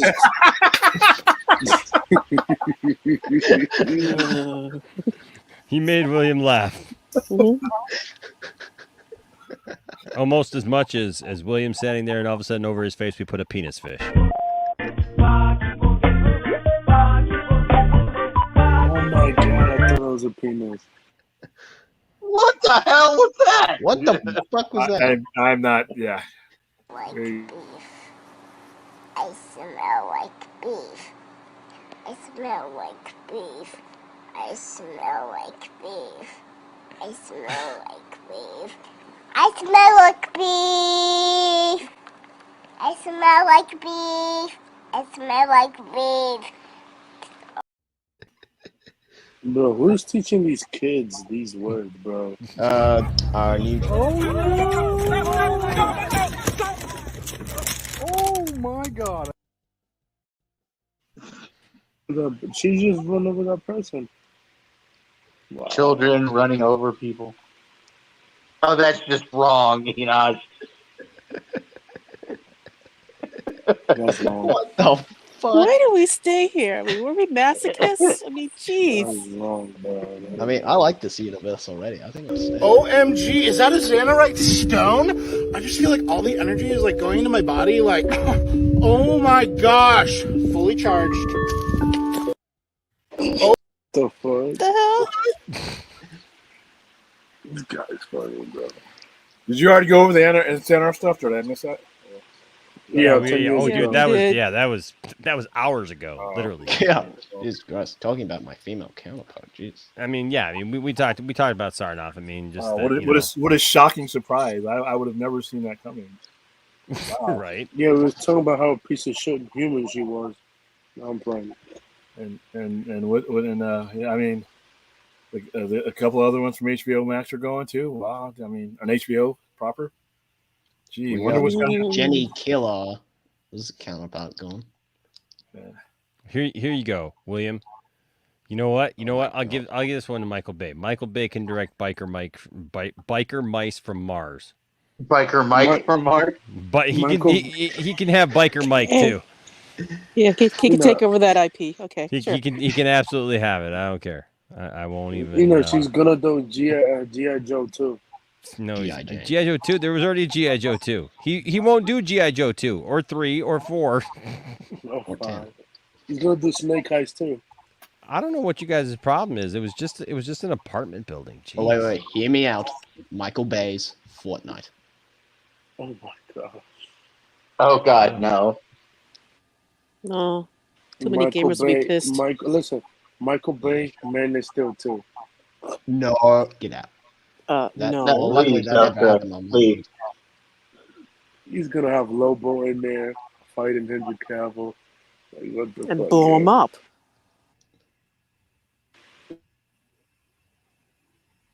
What? What happened? That was weird. Ooh. Did you guys hear that? Like, it was weird. It was like all the sound just got like sucked out of the stream there for a second. That was weird. Yeah. We phantom zone for just a minute, Enoch. That was strange. I don't know what the heck that was. That was weird.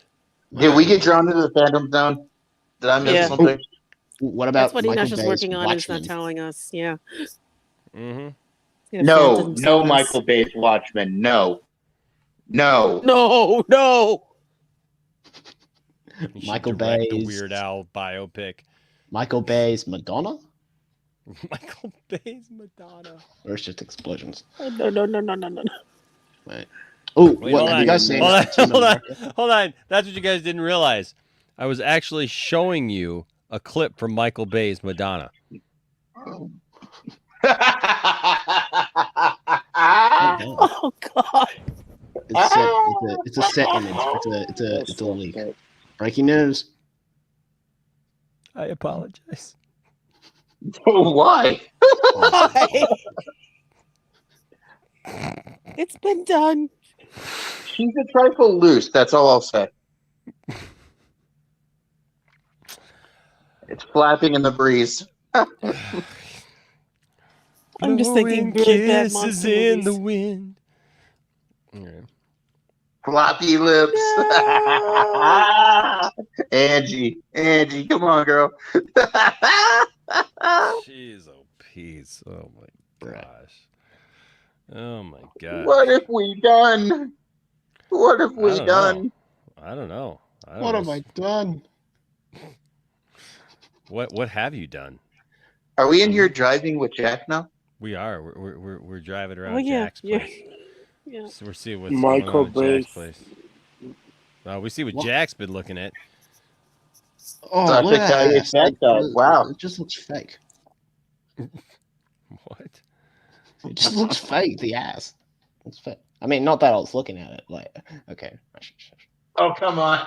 Come on, actually. Here we go again.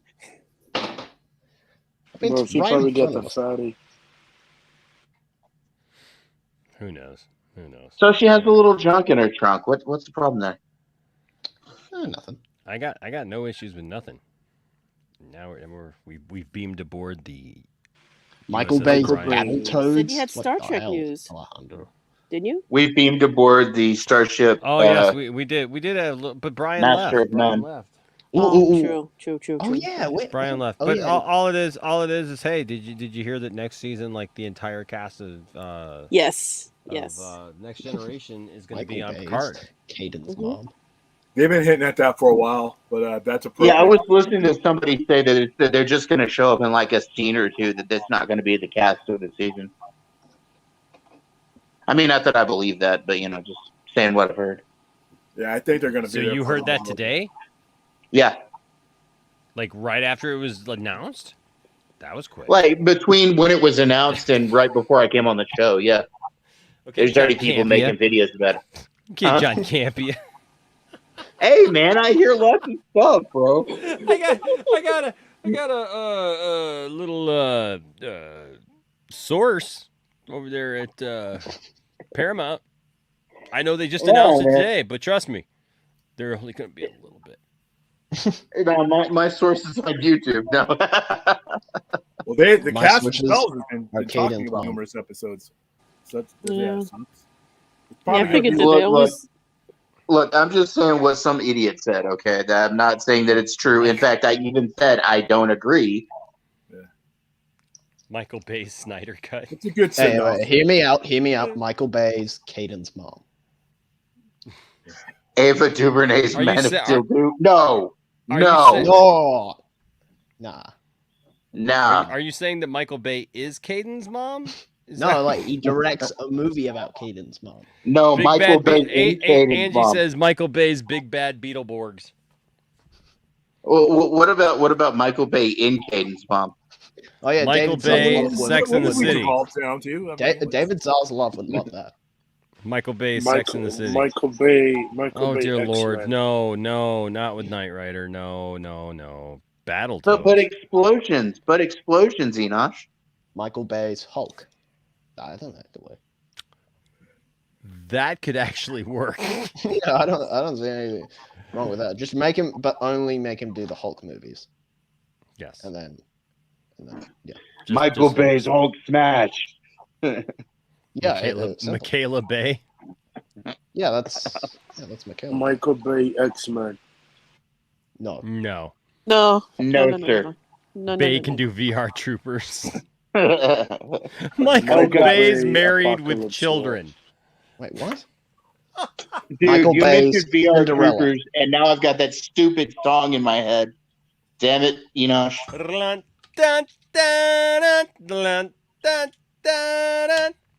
I was talking about the VR Troopers song, but okay. Oh, I don't know. What is the VR Troopers song? I don't want to go there, man. It's stuck in my head already. Come on, give it to us, Stade. Give it to us, Stade. Everybody in the chat, come on, be like, give it to us, Stade. Pretend you're Caden's mom and just say, give it to us. What the fuck? Oh, God. I'm on the floor. Oh, God. You're on Michael Bay's Euphoria. Okay. This is something else. We are VR. Yeah, you're right. Joe, That's easy. it, Angie. You were correct. Silence says, do not give it to us, Stade. Oh, but what if I wanted to, Cylon? That's a whole other show. Morphin Power I was gonna say that's another show. Michael Bay's Mighty Morphin Power Rangers. Yeah, that's what Aaron said. Michael Bay's Masters of the Universe.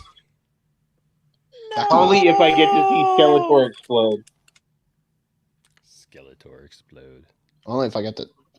Wait, no, I shouldn't say that. That's that Caden's mom movie. All right. Giggity. Giggity. Exactly. Well, guys, that's all I got for tonight. 65 of you still here. Please, if you haven't already, hit that like button. We would really appreciate it if you would hit that like button. Hit that like button on the way out the door, please. Yes, please. It really helps. We really mean that. It does really help. Ring the bell. It helps YouTube to know that you guys were here and that you were watching, and that, it's proof that you were here. Yeah. Yes, it is. It's like signing the virtual guest book. It is, but also it does. It honestly does help with the analytics, so that YouTube will share this video out with or our videos out with more people when we and the algorithm. Yeah, because the almighty algorithm controls everything that we do. Oops, almost. Nope, I don't want to do that. All right, here we go. All right. So thank you guys for being here. Thanks to everyone who was on. I'm lagging weird. Did you guys see that? That was wild. Yeah. Oh. What happened? God, you got the Australia one. The camera is lagging. Yeah, Jesus Christ, starting like to- a fucking, it's like a stop motion. He's like, Yeah. Yeah, it's like that. Dude, what's your camera doing, man? Hearing me in real disturbing. time? Camera effects with Enosh. I don't know what the heck's going on there. He should direct a porn. What? Well, Caden's mom? Like, what? Don't want to. God, not again. No. I'm trying to end the show, but I don't even know if can you guys hear me in real time? I can hear you. Yes, fine. we can. Yeah. No. I'm just okay. Well, there we go. Okay, cool. Yeah. Cool. All right. I don't know what the heck that was all about. All right. Thanks to everybody who was. You're welcome, Brian. Hey, thanks for being here, man. Thanks for being here. For sure. Yeah. Thanks to everybody who showed up tonight. Thank you to our panel of guests. You guys are awesome. Thanks to everybody who gave super chats tonight. We do appreciate you guys. We do love you. Don't forget, right now, if you become a member, if you become a patron, or you give a super chat of any kind, right now our giveaway, you're eligible for our giveaway, and our giveaway right now is Skelegod. Now I Have the Power Crunch. Comes with an action figure. You can actually eat the cereal. Remember, the cereal is called Rainbow Ball cereal. Giggity. Yes, it's a favorite of Caden's mom. Giggity. Giggity. All right, guys, I'm going to, you know what? I think I may go to bed and put on the Snyder Cut. Really? I think that'd be fun. Yeah, I think I'm gonna. Tis time. I think I'm gonna put it on my phone. I think I'm gonna put it on my phone, my other phone, and plug in my headphones. I like to do that at night. Plug in my headphones and go to sleep to the sweet sounds. Yeah, I think I'm gonna go to bed. I'm tired. No, my sisters are returning from Melbourne. Oh god, I gotta say hi to them. Direct Sailor Moon. Ooh. Yeah, but you're during the daytime, right, Axel? Yeah. No, it's Bro Sarnoff, but yes, as well. Yeah, bro. Sorry, bro. Nash got that AOL Messenger frame rate. Love the Australian Good Wi-Fi. That's one. hilarious. Yeah. That's hilarious. Yes, he should direct Sailor Moon. That would be an interesting one. I will say that. Hey, but it's always he's going to watch Con Air. Yes, I will. All right. Put the bunny Brodan. back in the box. Put the right. bunny back in the box. Oh god. Okay. Anyways, thank you guys for being here tonight. Always appreciate you guys showing up here at the lounge. You guys are awesome. Like I say, you guys are the best community on the internet. I don't care what anybody says. You guys are awesome, and I appreciate you guys showing up every night here to the lounge. Tomorrow's another day, so hey, make tomorrow as good as you can make it. All right. I got a bunch of stuff to do tomorrow, so keep me in your thoughts. As I just, it's all good stuff, but I got a lot of good stuff happening. I'm trying to acquire properties around our church in our neighborhood, so that we can clean up our neighborhood. A lot of you know I'm in the inner city. And I'm really trying to better that area, you know, like build up the area a little bit. And so a lot of these are vacant properties, you know, like, and they're just like one house lots, you know. And so we're trying to adopt some lots, and we've got 2 lots on the street right behind us that we're going to turn into a park for our community. We're going to call it Betty's Park, and that's my grandmother's name in honor of my grandmother. And so keep us in your thoughts. We also got some other stuff that I'm looking to do. We need a new roof on our building, and also we have an old building where the bathroom is downstairs in the basement. And I would really like to serve our community better by having a restroom that's on the main floor, but it would mean that we're going to have to build out, and I don't know how we're going to do that. But so all stuff that you know, I gotta talk to people about and go over with. But hey, you guys stay awesome. Don't let anybody tell you that your fandom doesn't matter. And oh crap. Oh shit! He found us.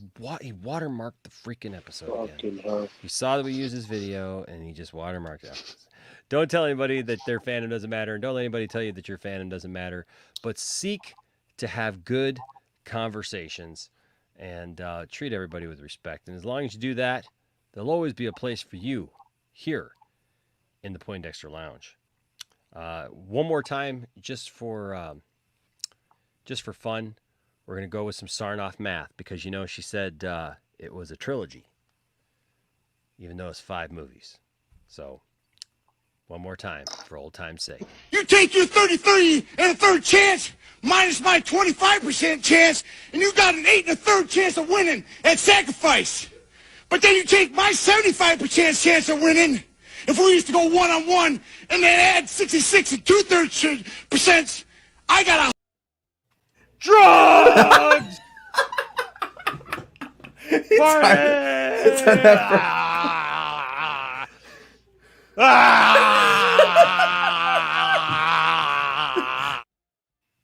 And Sarnoff as she flies off into the distance, folks. Have a good night and stay nerdy. Is that a dog? What the? There goes Santa. Oh.